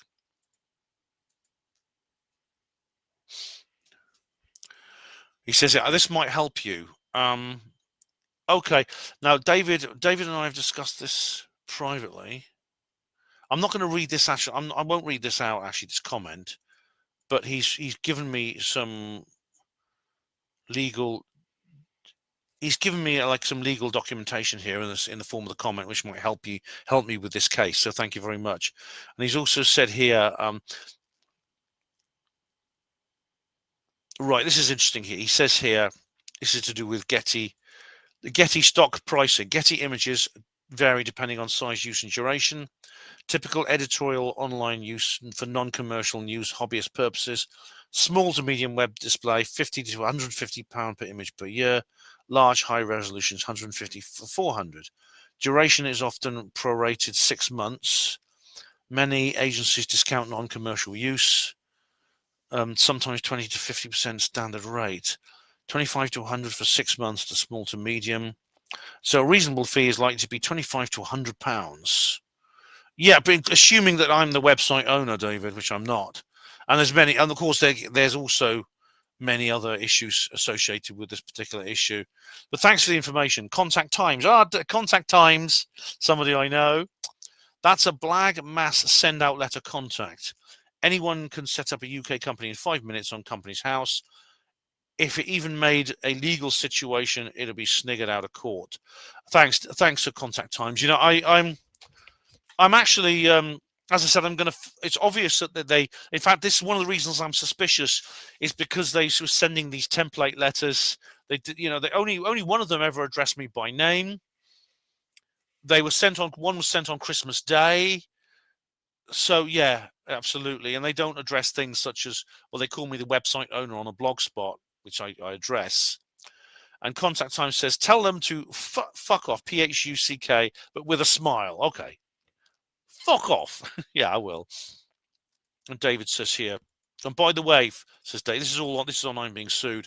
Fair dealing does sometimes allow for copyrighted images for criticism purposes on a non-commercial website, especially if the event is a current event rather than historical. Yeah. If you're going to keep it online and fight this, best to credit the attribution. It appears you have the option to settle with them based on the usual range for a year license, which is GPT stakes around £20 to £100, 25 to £100, or fight it based on true fair dealing law. And again, also states the figure you quoted, £800 is wildly inflated and is used as a negotiation tactic rather than a figure a court would agree if it was ruled against you. Cheers. I mean, the thing is, if it's necessary to put attribution, I'll just add the attribution, David. But I mean, again, it raises the question why I'm being singled out. Why am I supposed to be singled out and not someone else?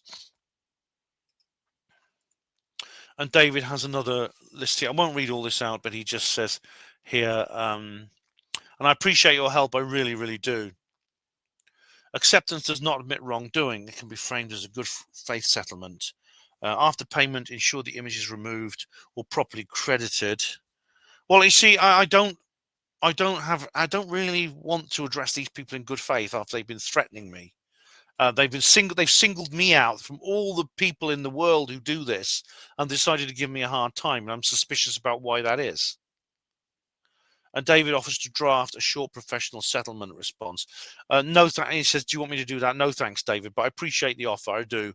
But I mean, I'm not going to, as I said, if they come to me first and asked me, would you mind removing that? I'd probably have agreed and found another video and found another image or made an AI facsimile or something. But they didn't. They begin with a threat and a demand for money. And they even say that, you know, it's not even an option to remove it. So no, fuck them. Green Tea says, go on, Ben. It takes courage to stand up to bullies. Have you checked to see if the image in question has actually been copyrighted? All right, I've actually, someone has actually helped me with that, and they have done a reverse image search on one of the images. I did a reverse image search on them, and one of them it says was from a news site from years ago. The other came up a blank, so there was not even any attribution online about it. And indeed, someone actually then did manage to find a connection to, I think it was Almy or something like that. And they actually have a, who was it? Was it? I forgot the name of Shutterstock or someone. And then they actually checked out and found that this platform actually has a bad reputation for falsely attributing and falsely making false copyright claims. And someone was even, as I said in the video, someone was even charged for their own image. And it says here too, in their initial letter, it stated unauthorized use can cause them to lose money. Could you demand they prove your use of that particular image actually cost them money? Oh, I could ask them that, but of course the answer, of course, it hasn't cost them anything. Firstly, it's a viral image. Secondly, it's free distribution, so I'm not earning anything off it.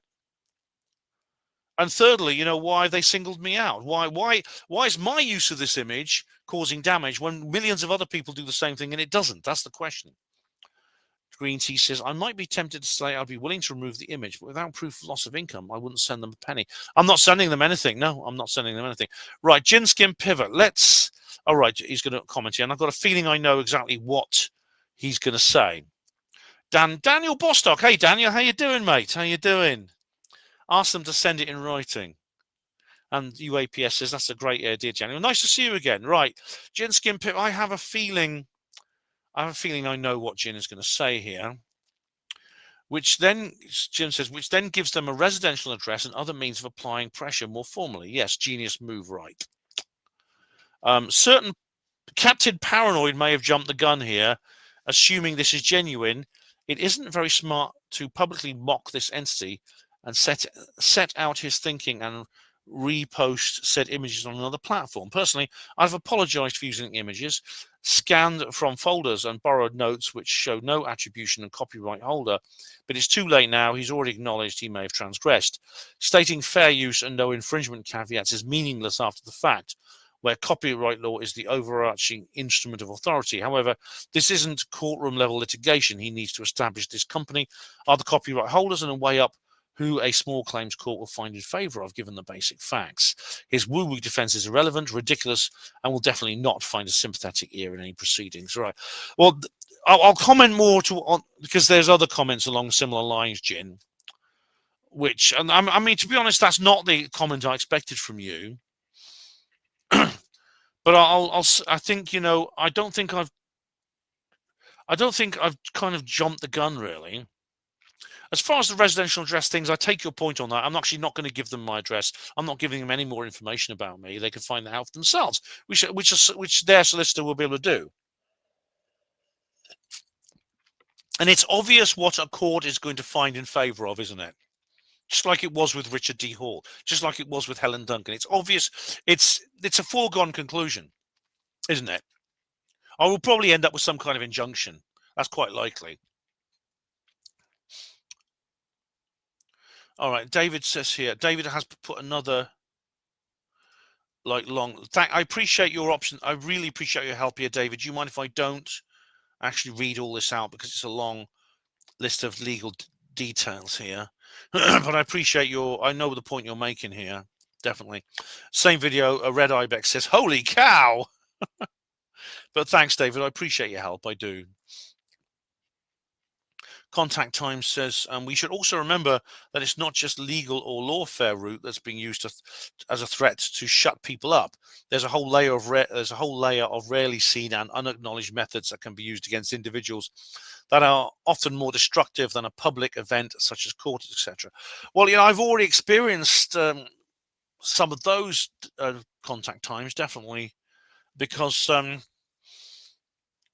well, when I got kicked out of hospital portering is a good example. I mean, that did more damage to me than any court could do over this particular issue. It really did. But David's Splendid Isolation, I'll go through this detail. I really will. Nearer the time, I think I will go through this detail as I'm preparing my legal case, should such a thing be necessary. And Taft Eric Baker says, fight them, Ben. Thanks, mate. I will. I'm going to fight them all the way. Midlife Flyfish. That's a good name. Midlife Flyfish. If a debt collector contacted a consumer on Christmas Day, their conduct would be brought before regulators. That therefore questions the professionalism of the author of the email. However, it might have been purely a psychological tactic. Certainly, it should be brought to the attention of the courts as in the first instance. They should provide you with a schedule of loss detailing how they've calculated their settlement offer. Absolutely, and thank you very much. And that's a good point, actually. The fact even it's an automated system, so obviously that is not like a professional legal claim. It's not a formal demand to send emails to people without any signature and without addressing me by name on Christmas Day. No, they assume I'm going to check my emails on Christmas Day, which I didn't. So yeah, I mean, when it comes to the regulators, it's interesting because PA Media Group, as I've heard several times, have a very bad reputation in this particular issue, and they have been warned, and they have been contacted by regulators over their practices. 69 Phuket says here, just tell them you got the images off an AI. AI regulations cannot be copyrighted. Phuket, honestly, I could tell them that. It wouldn't be true. To be honest, I don't want to try and escape from these people. I want to confront them. And if I said that, it would... To be honest, I quite like the idea of confronting these people after their behavior and also the ulterior motives behind them. We have here Eonic Arc. That's a good name. Ignore them. Also, speak to Matthew Williams. He knows a thing or two about this kind of thing. He does indeed. Yes, Matthew has a lot of he has a lot of this kind of he has a lot of dealings with this kind of stuff. I'm being sued. And Erased says here, Ben, are you sure this correspondence is actually from PA Media? Because someone might just be using their name to scam people. I would contact them through their website and ask them if they really sent this to you. Also, they don't have your details, do they? How do they know your address, etc., if they send you anything legal and official? Sounds like a big scam. Don't worry, seek help from CAB. Thanks, Erased. You know what? It's interesting you said that because I don't actually know. I have an email address, which anyone could make up, and they include the PA Media link on the email, but I don't actually know this email address is from PA Media. They may just have included it. So yeah, I mean, there's a link to a page. They call it the case file, where you have the option of sending them money. But I mean, I don't know if that's actually part of the PA Media website. It could be a scam, yeah. And also, even though it looks formal, it looks official, it looks above board, AI can write proper legal demands and things like that now. You get AI to write these things for you. And the fact that they don't actually address me by name, only one of the actual emails has my name on it, and it's not my full name, it's not Mr. Emlyn-Jones, it's just Ben. There's only one. They send me one reply in which they give themselves a name, which I don't even know is a real name. As I said, it might be a placeholder name they use for AI responses to any correspondence they get back. So yeah, I don't think it's legit. They don't actually have my I've received nothing through, in terms of letters to my address. So it's just emails on my public email. They have been sending these to my public email, which is on my website, which anyone can access. So yeah. And UAPS says, yes, it's possible this has nothing to do with PA Media at all. We're kind of jumping the gun here and giving PA Media a bad name. Yeah, well, that's why I didn't show you their website or anything to do with them in case they accuse me of harassment. More research needs to be done. It could be scammers. We get scam phone calls all the time from Asians pretending to be Virgin Media employees. Yes, so do I. Mister, I am from your internet. You have a virus in your router. I get those all the time too. And McFC Governors, that's a good name, says here, don't go to the Citizens Advice Bureau. They sell your data to scammers. I have proof via brand new mobile phone. No one had my number. I just bought it. I gave it to CAB. Scam text galore. Oh, I mean, I've never been to the Citizens Advice Bureau, FC Governors, but I have had like unsolicited calls on my mobile. Yeah. And Rhiannon Raven says, I agree in that you need to check that these emails have actually come from the Press Association. The Press Association are actually a thing, so I would be checking their email. The correspondence that's come from it is legit. If it is, I would be inclined to take it seriously. If you cannot afford to pay the license, then you might have to end up going to court and being ordered to pay £5 a month for the next 268 years. They can't take what you haven't got. Sorry to hear about this, Ben, but it's better to get it sorted out and know where you stand. Sending crow blessings. Thanks, Leon. Yeah, thanks very much. I mean, it's all, to me, I think that there is someone behind this is using this outfit. If it's legit, someone behind it is using this outfit to attack me. It's no surprise there. Dave Langston says on I'm Being Sued, surely a request for a payment would be in the form of an invoice with an account number and terms on it so you know where to pay. Pretty sure it should have been a formal invoice, not just a vague email requesting an arbitrary fee, if only for tax purposes for a business. Yes, good point. They haven't sent me any formal demands at all. This is basically just an email threatening me and giving me a link where I can send them money, which they have decided on the amount without breaking down the costs. And for example, there's no itemized invoice at all. Why should the Jimmy Savile image cost £700 and the Nigel Farage one cost £400 when the Farage one's only been on my website like for 8 months? The Savile one has been for 13 years. The Farage one for just 8 months. Neil Peel says, sounds like a scam to me. And Red Ibex says exactly what I thought. Surprised Ben is thinking of paying. I'm not thinking of paying, Red Ibex. I'm ashamed to say it crossed my mind for about 10 minutes. But I'm not willingly paying them a damn penny. I mean, even out of principle, simply because they threaten, because the nature of their language, the nature of the way they address me. I mean, Black Belt Barrister made this point. Black Belt Barrister, he's going through something very similar. Where's his video? Because he's been threatened by TV licensing. Here we go. Here we are, Black Belt Barrister. Here we are. He's got the same thing, right? Look, I won't play you these videos, but you can check them out. But look, here we go. He's been getting like all kinds of stuff from TV licensing. Here we go. TV licensing. They dare to threaten me. Really sneaky. Judgment, really, and here we go. And this is where I will sue them. He's getting the same thing from bloody TV licensing right now. And of course, he knows the law because he is a barrister. I'm not. But it's an example of what I'm saying. It's interesting that because he's a guy, Dan, his name's Dan. He's been speaking out against the government in the same way that I have. Now, there's a friend of mine who's being sued as well. Now, is that a coincidence? Is this another example of outsourced lawfare? Like I talked about with Richard D. Hall and Helen Duncan. And it's all kicking off now. Yeah. Neil Peel. Would it help if you signed your reply as Ronnie Cray? I might just send them Charles's video. I think I might just send them that.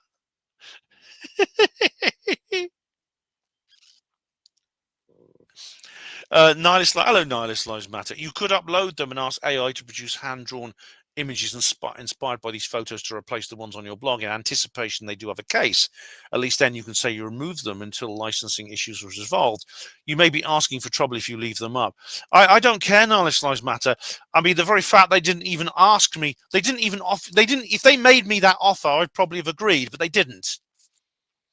They just launch into this demand for money saying, well, please remove them. But if you remove them, that won't satisfy us if you remove them. If you remove the images, we're still going to demand money from you. Right? Well, if they're going to do that, I don't care if I am asking them for trouble if they're going to treat me like that.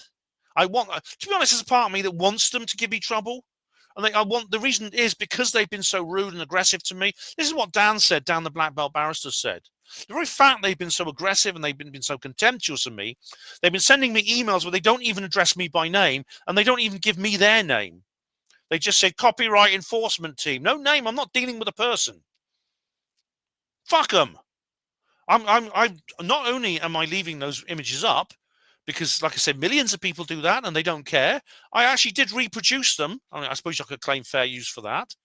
On the article and indeed on this video, I've shown them to you. So, no, I'm not going to remove them. Wayne Model Builder says on I'm Being Sued. Not exactly the same issue. How am I doing for time? I better check time, first of all. Oh, 44 minutes. I think I better I'll move on to the next part because I think I'm slightly over. But I'll just do this one here. Dan says, not exactly the same issue as you, but I'm now getting up to 30 claims copyrights on music in my videos every day. I dispute and win, but they do it again the next day on the same videos. It's a nightmare.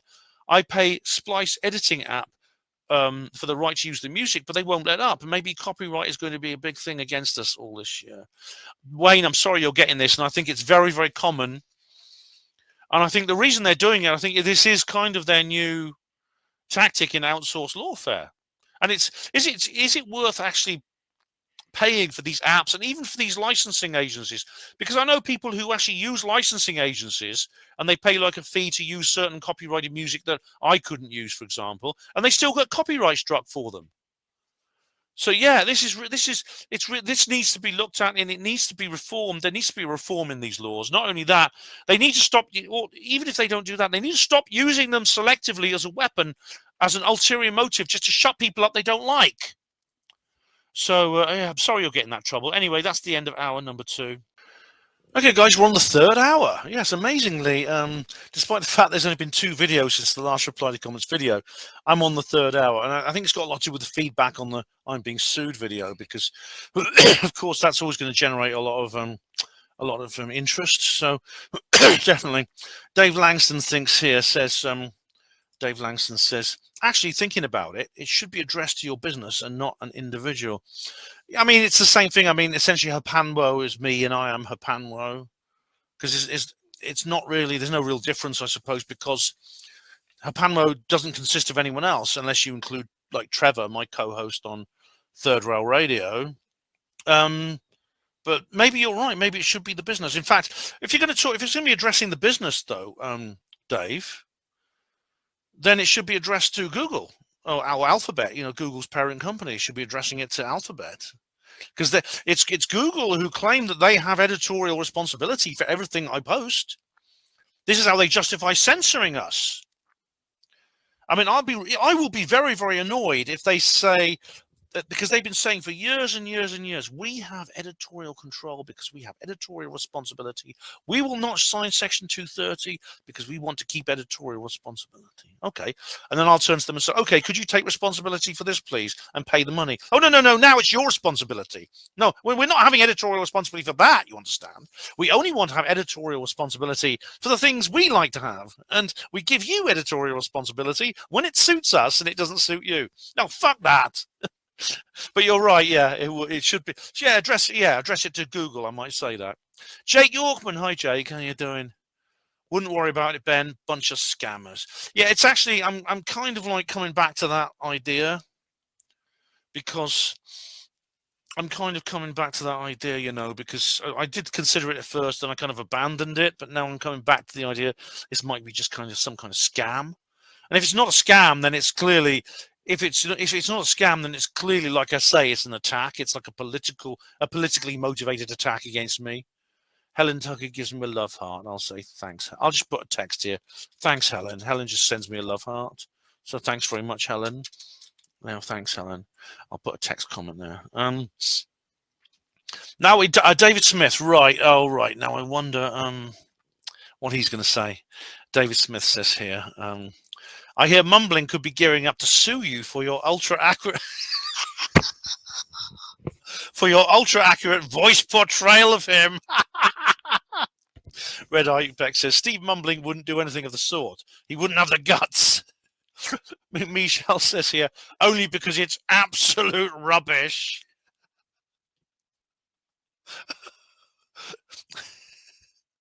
And Steve Mumbling says to Red Ibex, that's funny. Oh, I'm doing it now. Oh my God, I'm doing it now.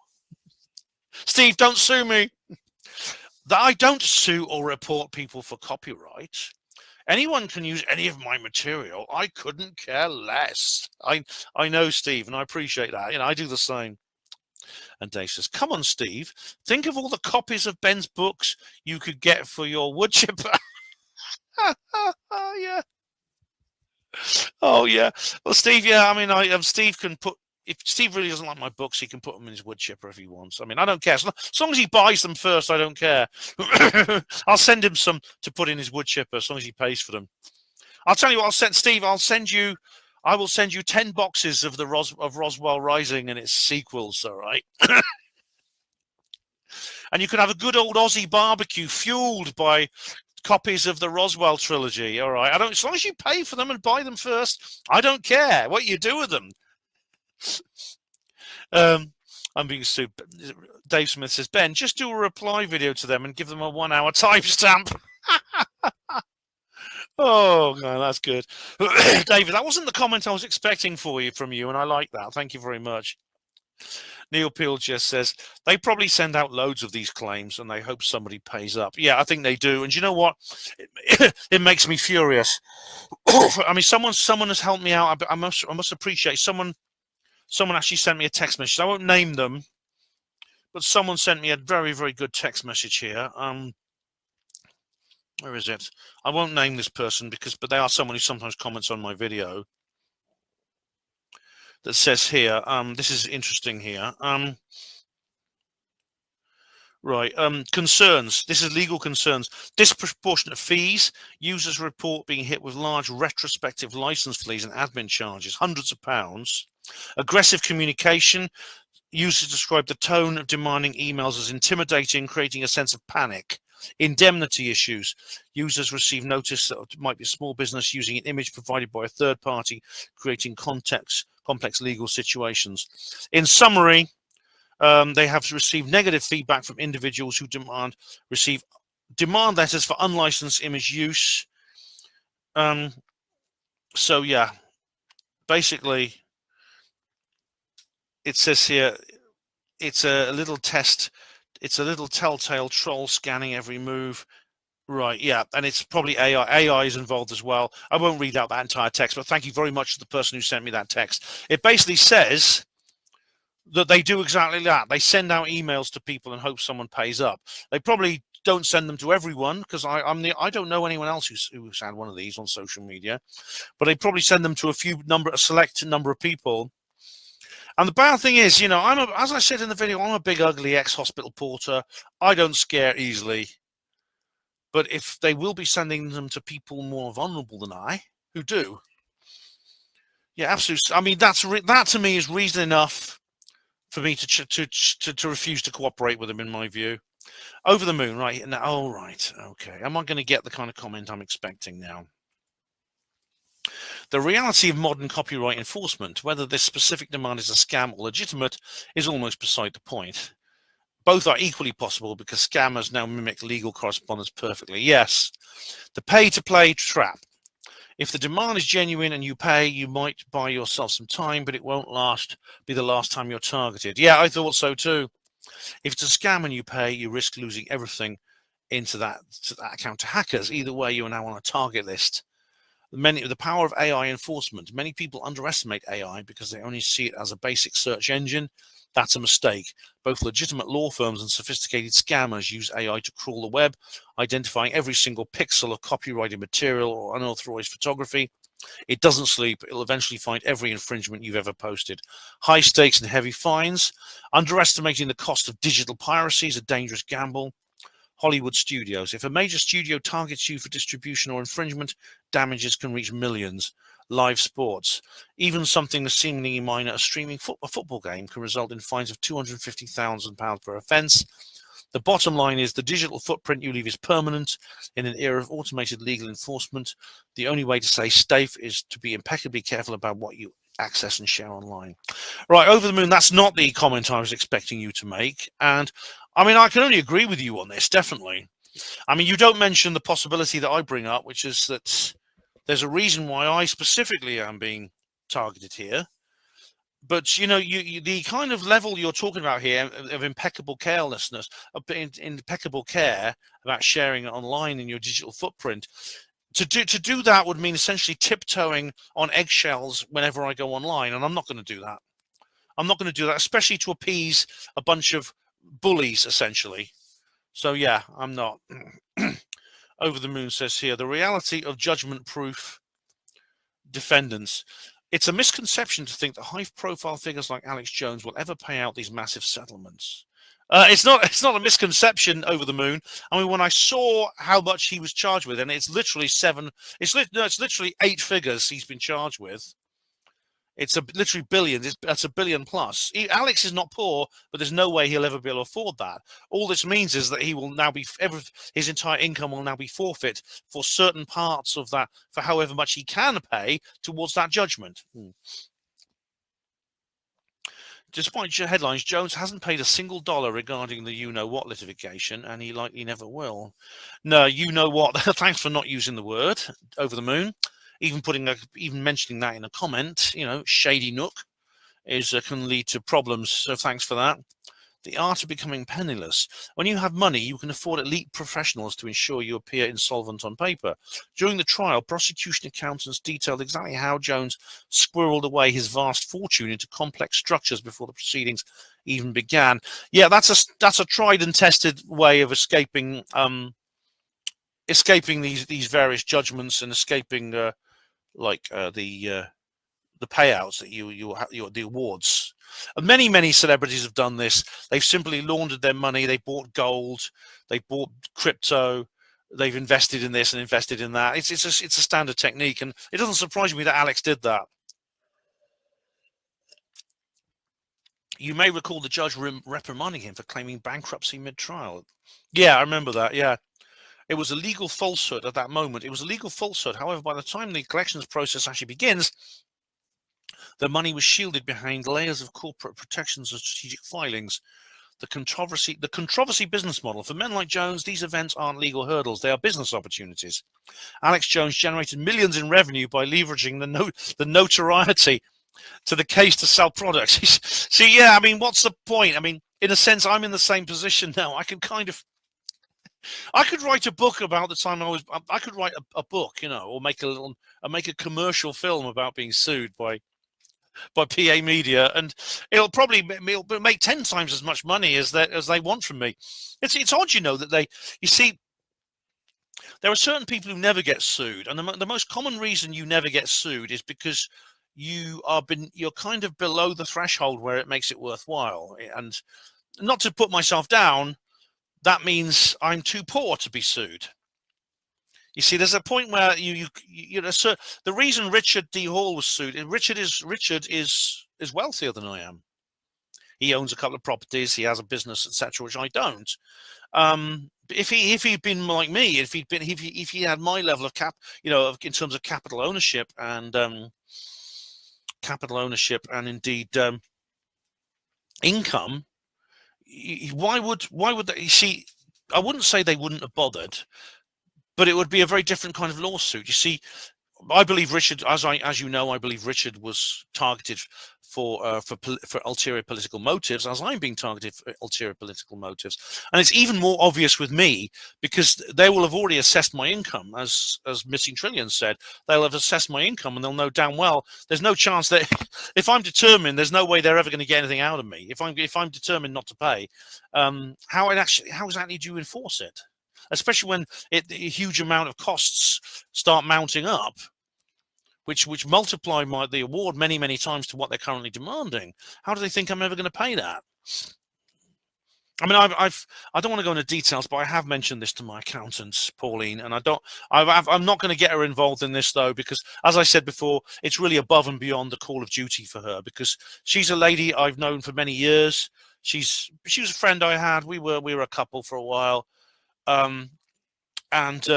She's someone, we still got on well. I met up with her and she agreed to become my accountant, because it's a very simple job. She quite likes the idea of getting back into it, and she's retired. So, but this is really, I wouldn't dump this on her, no way.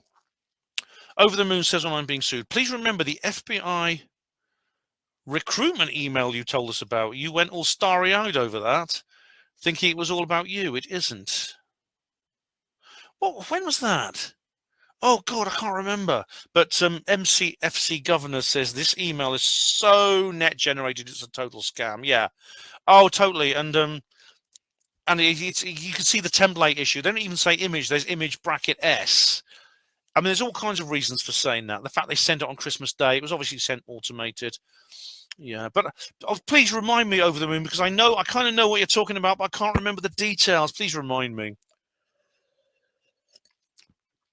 I'm being sued. Nurses says, are nurses involved in the imagery? No. Nigel Farage is not a nurse. Jimmy Savile was a hospital porter, which fills me with pain to say that. It really does. It fills me with bloody pain. I'm being sued. We have now Jinskin Pivot, who says here, it's an image library looking for copyright infringement redress, Ben.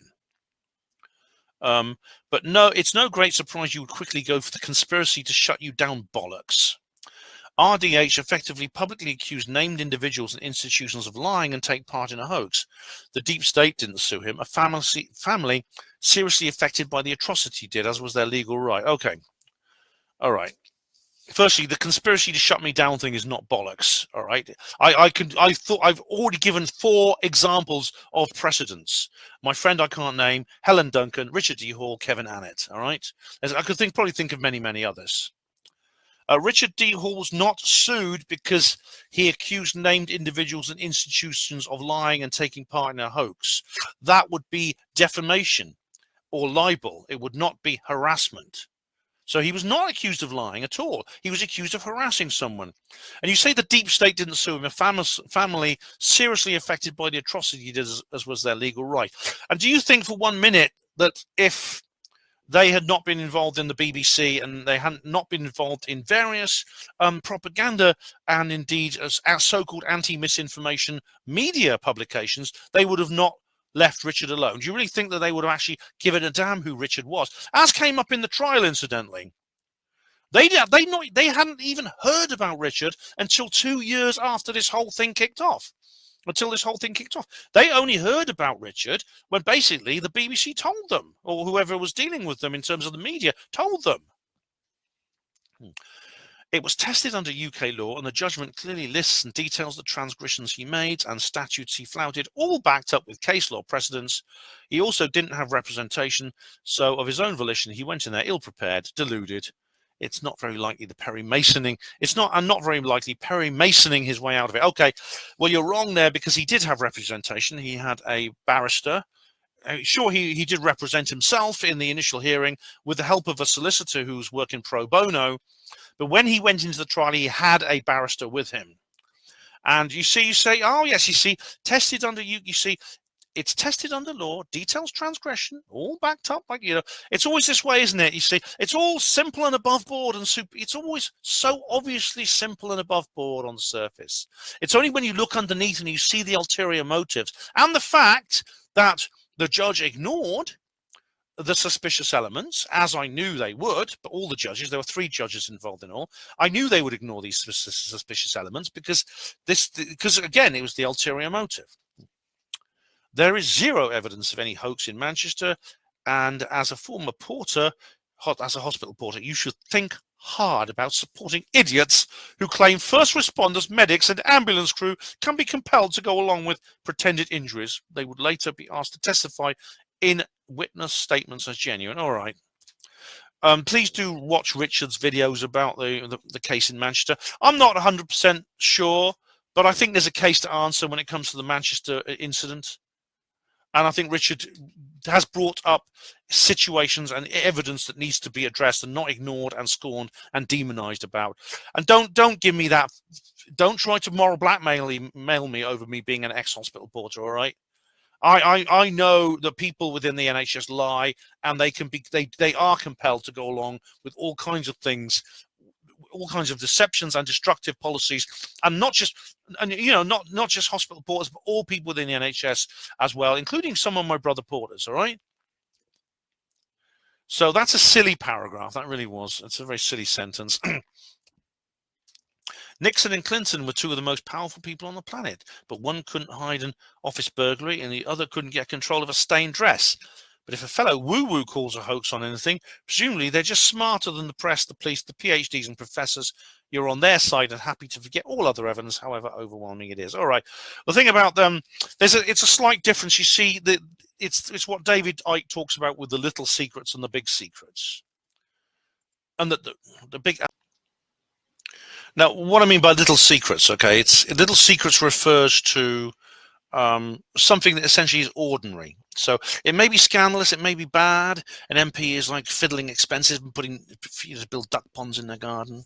It's something nasty. But it lies within the Overton window of what is generally considered acceptable among people. So the Bill Clinton thing with Monica Lewinsky, and indeed even the Watergate burglary, all fall within that. But what we're dealing with in terms of Richard's thesis is something much greater than that, something that lies outside that Overton window. That's the difference. That is the key difference we're talking about here. Okay, so that's why I mean, this is why it really doesn't. When you say a fellow woo call something out, they're smart. It's not because they're smarter than the police and the PhDs and the professors. It's because they're dealing with an issue that really cannot really be addressed within what is generally considered, you know, there's that term ontological shock, without causing ontological shock, if you see what I mean.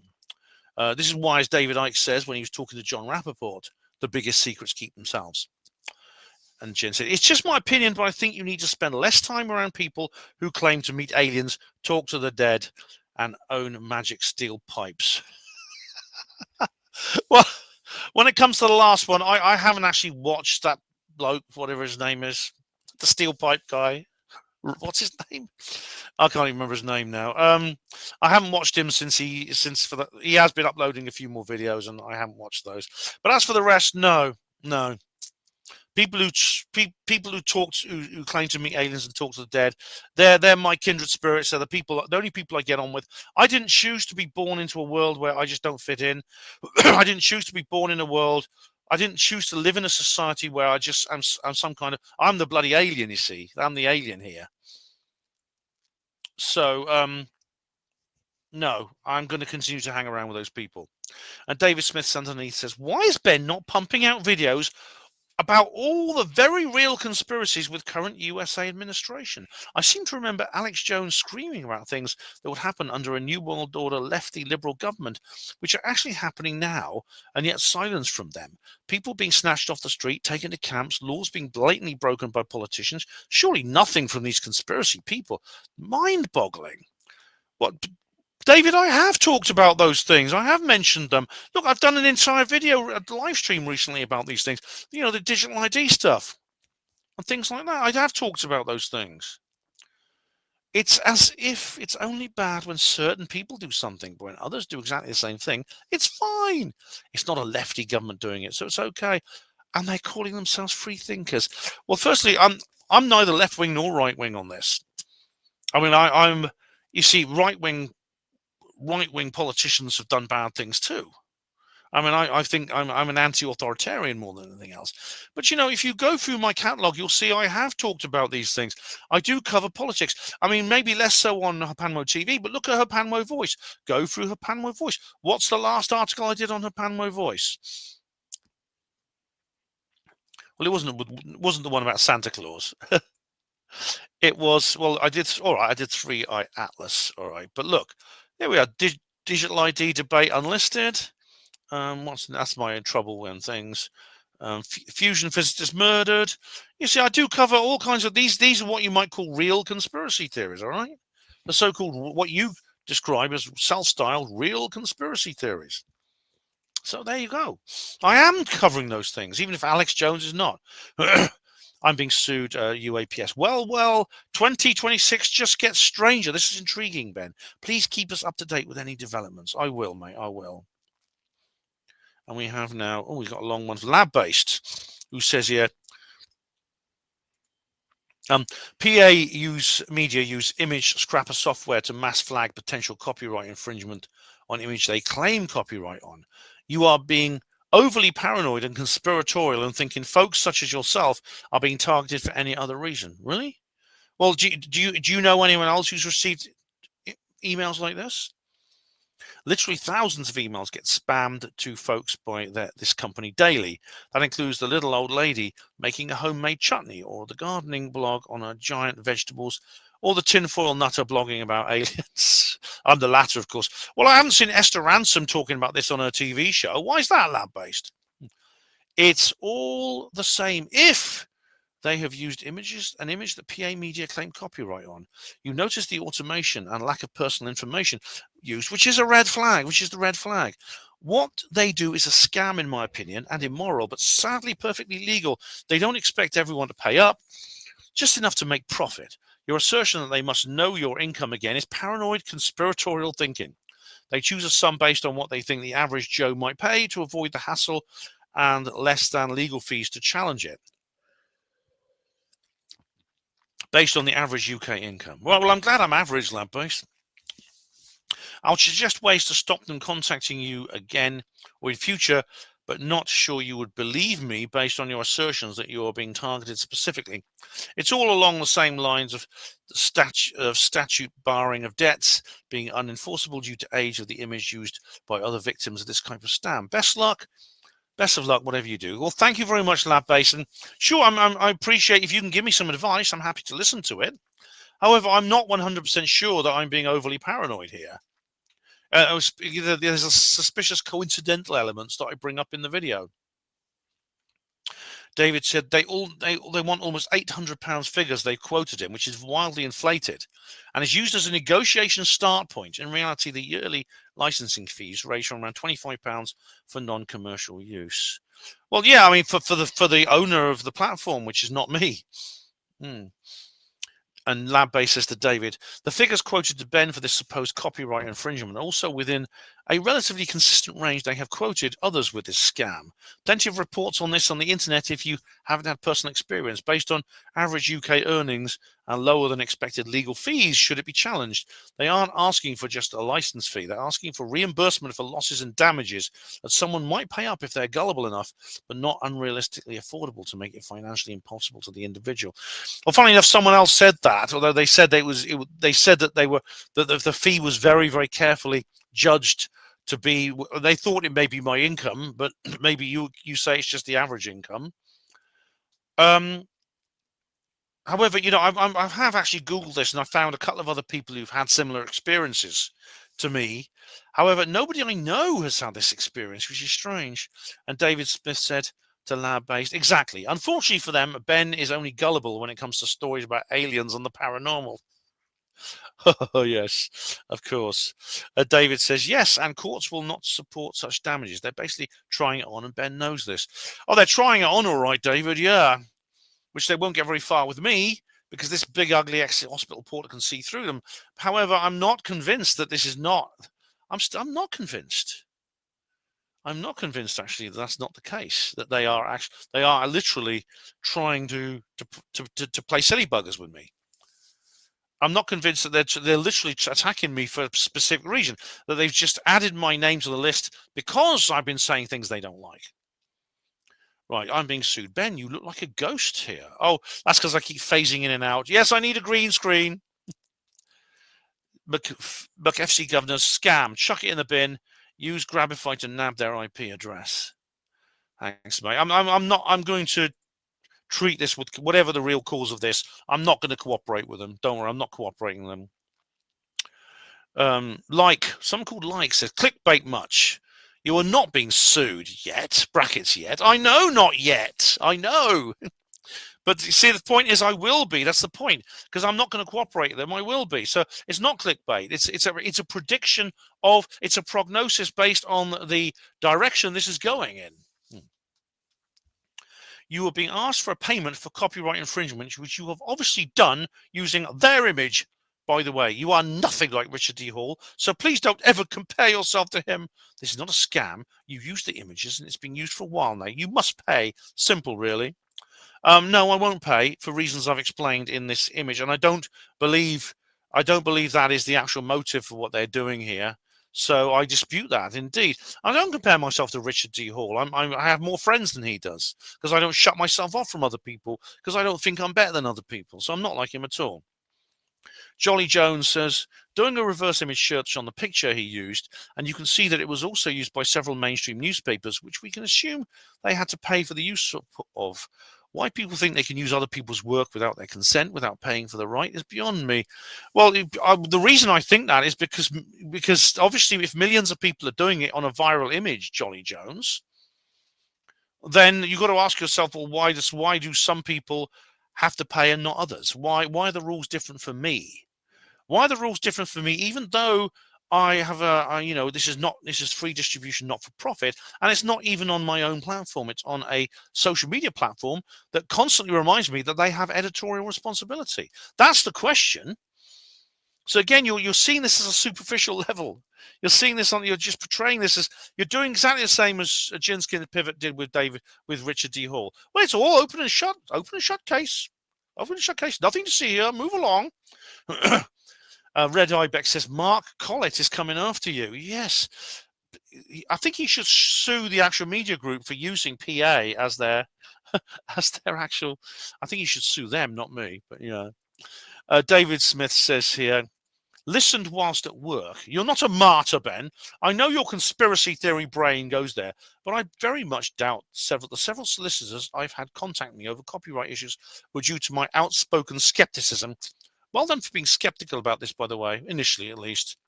The following is not legal advice, but what happened to me was I got a letter from the solicitors saying pretty much the same thing. Turns out some media company had employed a cowboy solicitor. They do exist.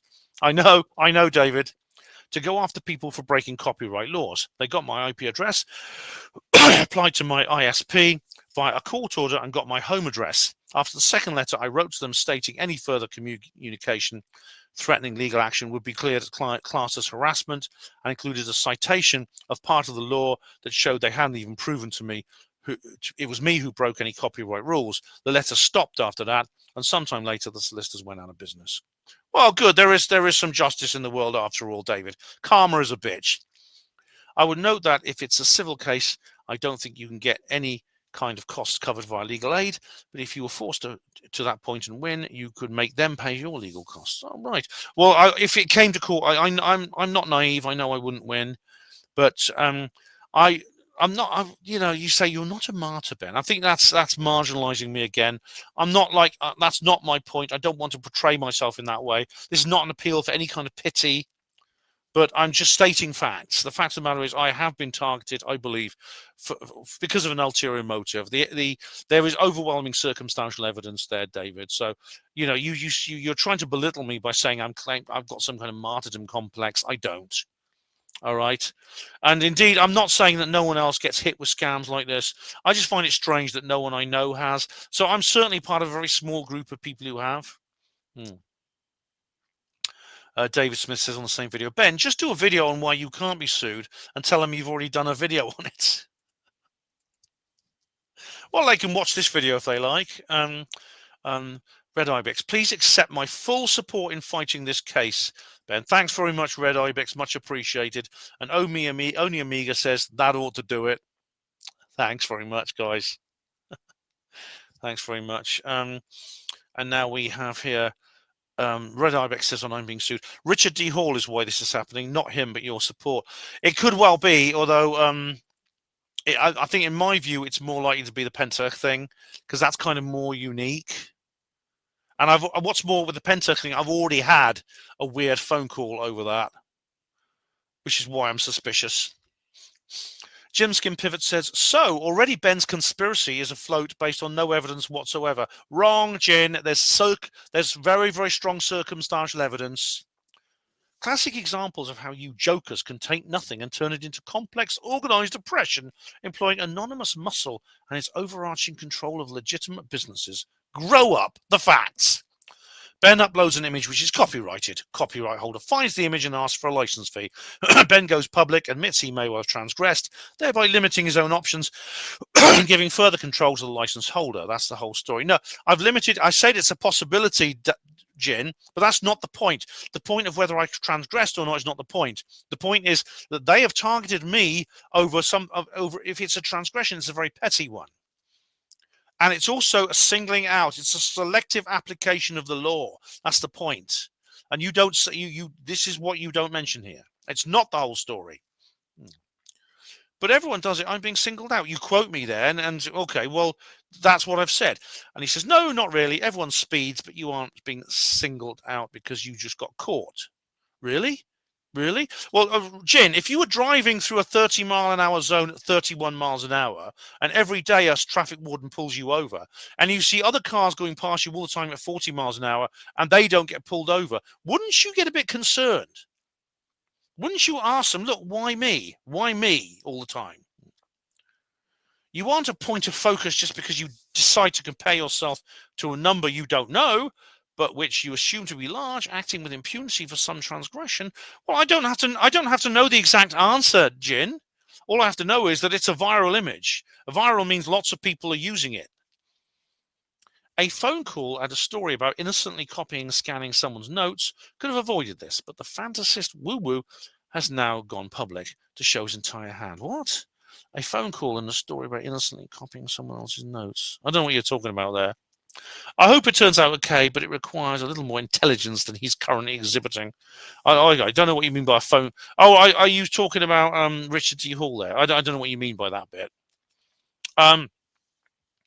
But I don't agree at all. Obviously, I disagree with your assessment here. Oh, Red Ibex wants to know more about the phone call. Right, this was very weird. It happened just before I went to Denmark. Again, I think I've covered this in other videos. I mean, I could go to the Penta. I recommend going here. I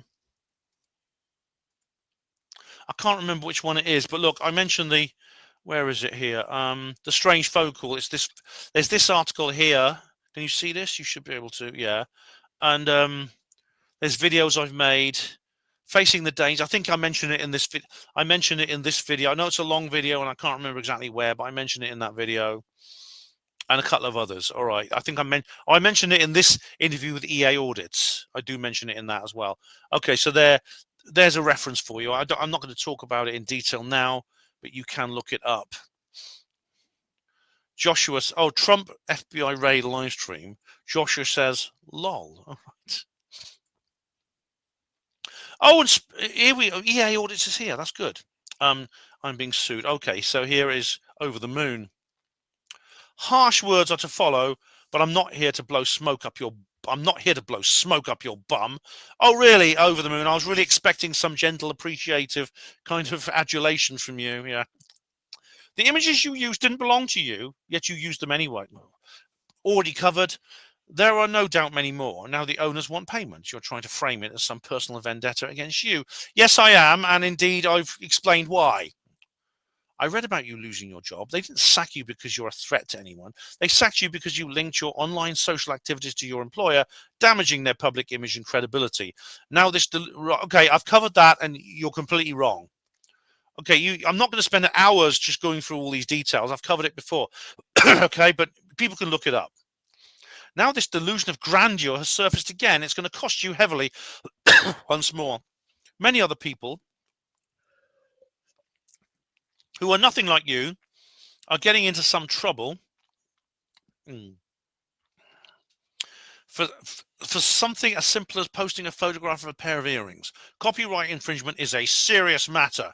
Before AI, the chances of copyright owner noticing their content on a tiny blog were almost zero. It was lost in the 64 zettabytes of data on the internet. People were safe from that vastness, but things have changed. You can't really stop. You can't rely on being hidden anymore. All right. Well, with all these zettabytes, which is 64 trillion gigabytes of data, obviously posted on social media by many millions of people, surely all those millions of people should be charged, shouldn't they? It isn't a conspiracy. It just so happens the software found those specific photos at this time. Now that AI has flagged one or two, it will scour everything you've ever posted. YouTube, blogs, you name it, and it'll do it in seconds. Right. Well, I'm going to end up owing them millions.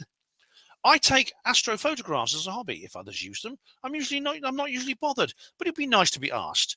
I could easily have AI write the code for a bot to scour the web for my images. You don't even need coding skills anymore because AI writes the code itself. Yes, indeed. And indeed, if I see a photograph like an astrophotograph, right, I take more precautions than most people. I go to the website, I check how old it is, I make sure it's at least 5 or 6 years old. I look specifically to see if it's like, and I know the kind of context, it's like some kind of gallery or something like that in which I wouldn't use it. I look to see if it's like something that's public anyway, such as a social media page. such as Twitter or something, or a news site. I look at that, and then I do sometimes copy the image and put it up there. So I take a lot more take a lot more precautions than most people. You do indeed, if you are taking photographs and others are using them, you do indeed have the right to use AI to tag them. If necessary, have those images removed. Now, website servers, and especially social media, which of course I'm not the owner of, you can actually use various systems for compelling that social media platform to remove the image. You don't have to send threatening letters demanding money. You just have to say, look, could you please remove that image? And they will do it. This has happened to me several times. No offense, but it's incredibly ironic. You spend all that time knocking AI, yet it's the very thing that could cost you everything. It doesn't have to end this way, but you need to drop the illusion you're on some kind of version of Alex Jones or Richard D. Hall. Take the slap on the wrist, hope there's not too many others coming, and stop using others' work without permission. Oh, dear, over the moon. I knew you would say something like this, or one of my skeptic viewers would say something like this. And I'm disappointed, because I swear that if someone came up with a kind of like if someone came up with an attack on the skeptic movement, and they targeted you or another skeptic in an unfair way, it'd be very easy for me just to say, yeah, go for it. They're talking nonsense. It's not a systemic assault on the skeptic movement, on skeptics at all. It's nothing like that. It's all fair and above board. Pay up. It'd be very easy for me to do that, but I don't do that, because I have a sense of fair play.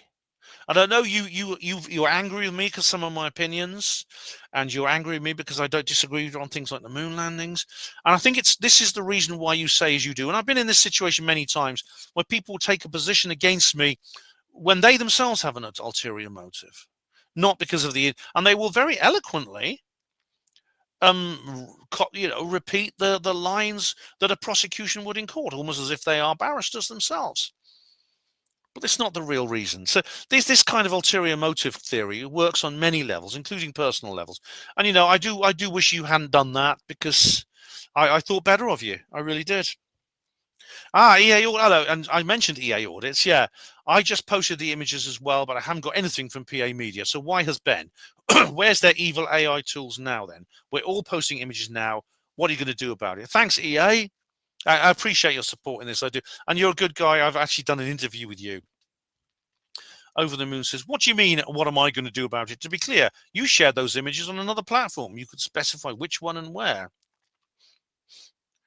And Cole Costello says, the PA Media voice is hilarious. PA Media, that's right, yes. We want money from you. Right, the Occult Duran Duran, part 3 of it. Oh, this is a really old one. This is a really old one, this is. How you doing? Oh, it's great to have this is a 13-year-old bloody video, I think. Well, when was it? When did I actually upload this video, man? The Occult Duran Duran. Hello, I'm 13 years too late to this. Where are parts 1 and 2? Thank you. Well, thanks for getting in touch. What else? Parts 1 and 2, one of them was deleted because of a copyright infringement, which I thought was a bit silly. Again, this is, I think it was fair use, but there you go. And the first one I had to delete because it involved a person I had to remove from my channel because of reasons I don't want to go into now. But I actually featured a person in there I later had to remove. I had to remove all the videos featuring this person. I'm being sued. Naughty media. Oh, sorry, naughty media. Sorry. English TK says, naughty stealing media. Oh, lock him up, lock him up. Nah. Yes, indeed. Oh, what was it like Blackadder? You shot my pigeon. Do you remember Blackadder, where they says, "Oh, he shot my pigeon on"? Oh, and everyone goes completely over the top and they start exaggerating. I feel like that. I really do. And EA Audit says it's not your site. Yes, exactly. I mean, as Google keep telling us, we're not going to sign Section 230. We have all the editorial responsibility here, right? We'll take some over this then. You pay the bloody money. It's not your site, says EA. Yeah, sued for fuck's sake, Ben.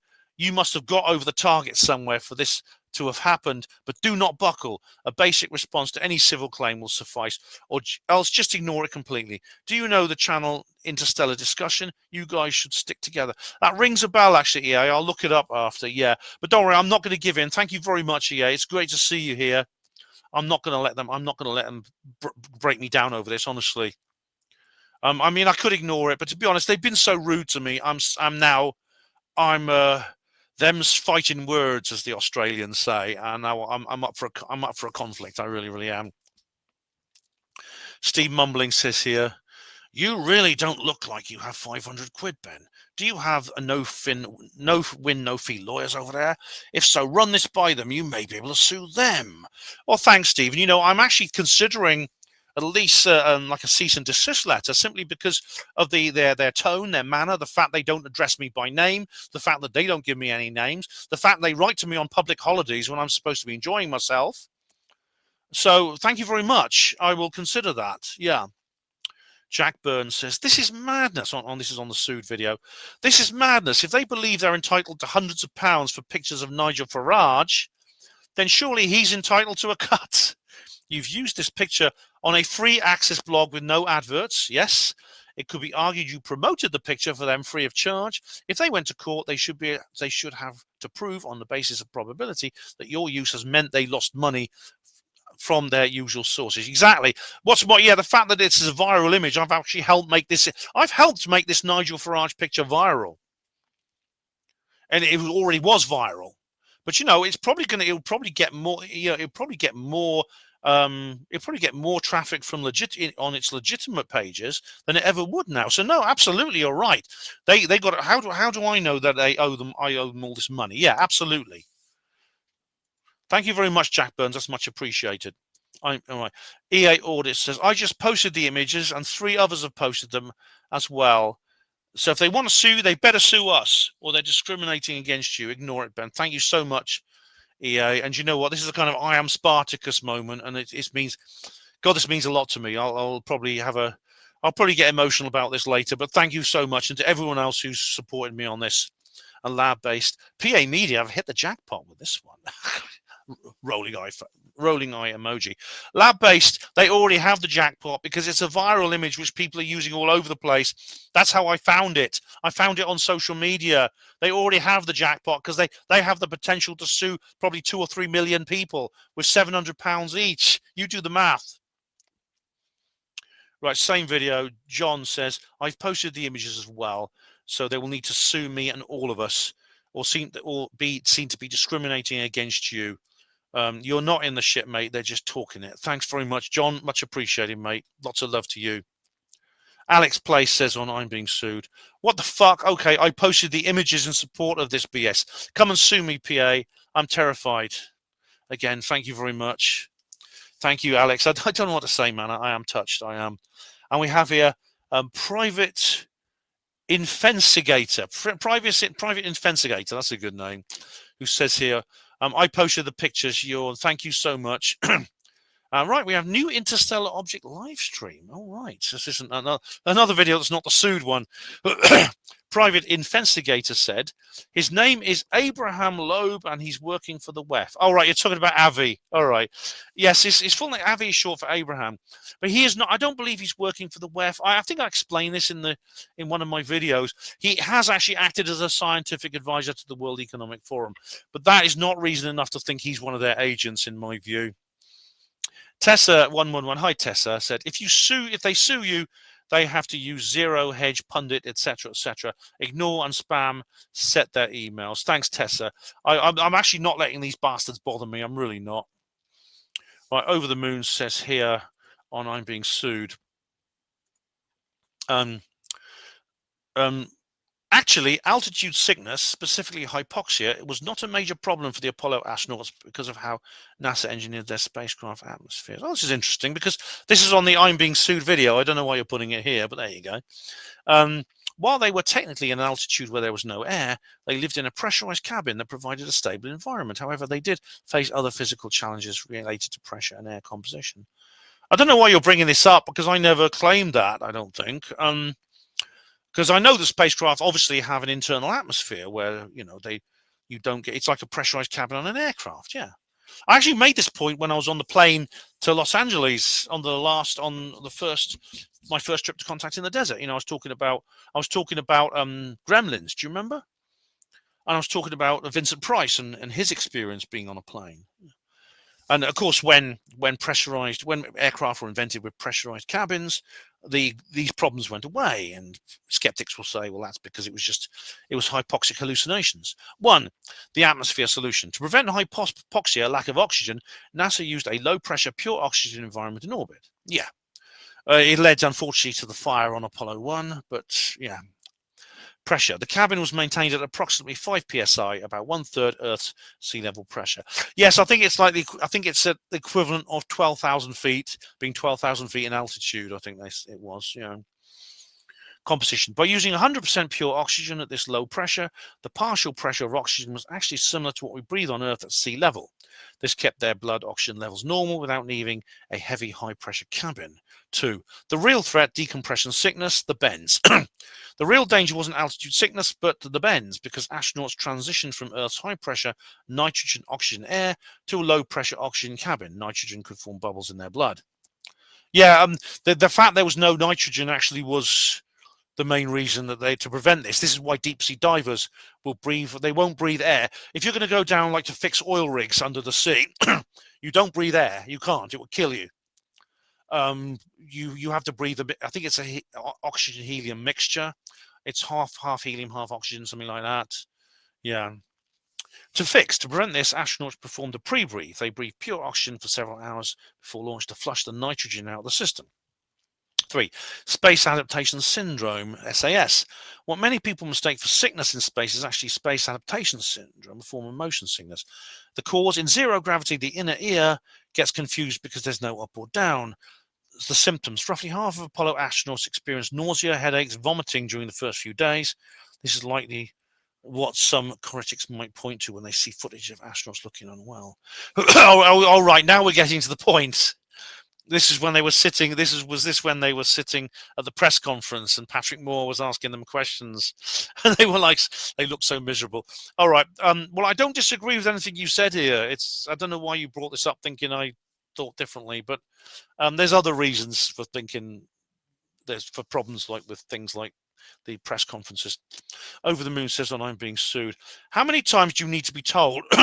The Apollo astronauts didn't wear diapers on their way to the moon, only while on the lunar surface. Your constant refusal to acknowledge this proves you're deliberately trying to hoodwink your viewers. Well, I mean, I actually didn't know that. All right, okay, I'm not trying to hoodwink anyone. If they had a little like Portaloo in the command module, I stand corrected, like the man in the orthopedic shoes. So don't overreact here, Over the Moon. All right, I'm not trying to hoodwink anyone, and I'm not your constant refusal to acknowledge. No, as far as I recall, this is the first time you've mentioned it. So I think your constant refusal to acknowledge line is a hyperbole. You're trying to make me. I think you're gaslighting me a bit here. Please don't. Over the Moon. Artemis 2 is going to the moon, and the detectives are going down the pan. Right. I think neither is true. Artemis 2 is not going to the moon, and we detectives, the Apollo detectives, or the Apollo defectives, as Steve Bumbling calls us, are not going down the pan. Okay, guys, so let's have a look at, that's the end of the YouTube comments. Let's look at TikTok. Now, last time I checked, I hadn't actually got any comments on TikTok, so I'll have another look now. Oh, my dragon juice has run out. Good timing. Let's have a look. How am I doing here? Hang on. Oh, Right. yes. Wow. Perfect. Love. What's this? I don't know what's going on now. Wow. Oh, TikTok makes weird perfect. noises. Love. Okay, there's nothing on TikTok.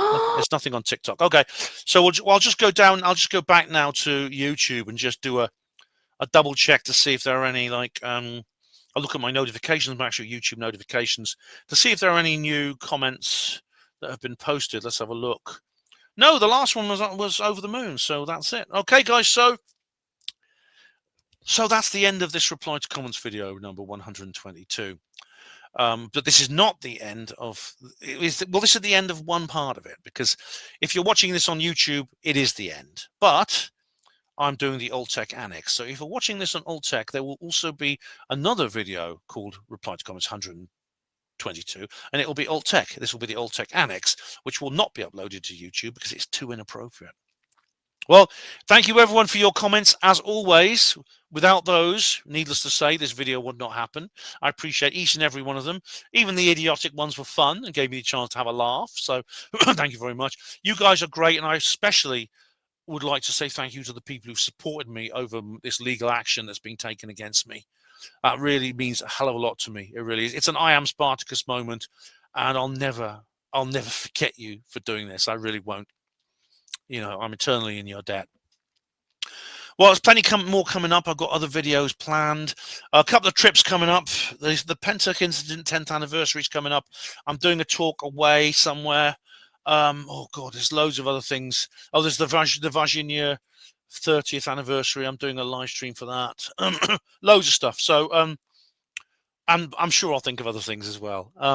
Thank you all for watching HPANWO TV. Hospital Porters, pride and dignity. Stop the New World Order. Conspiracies, government cover-ups, Earth mysteries, monster cryptids, psyops, saucers and black triangles, HPANWO.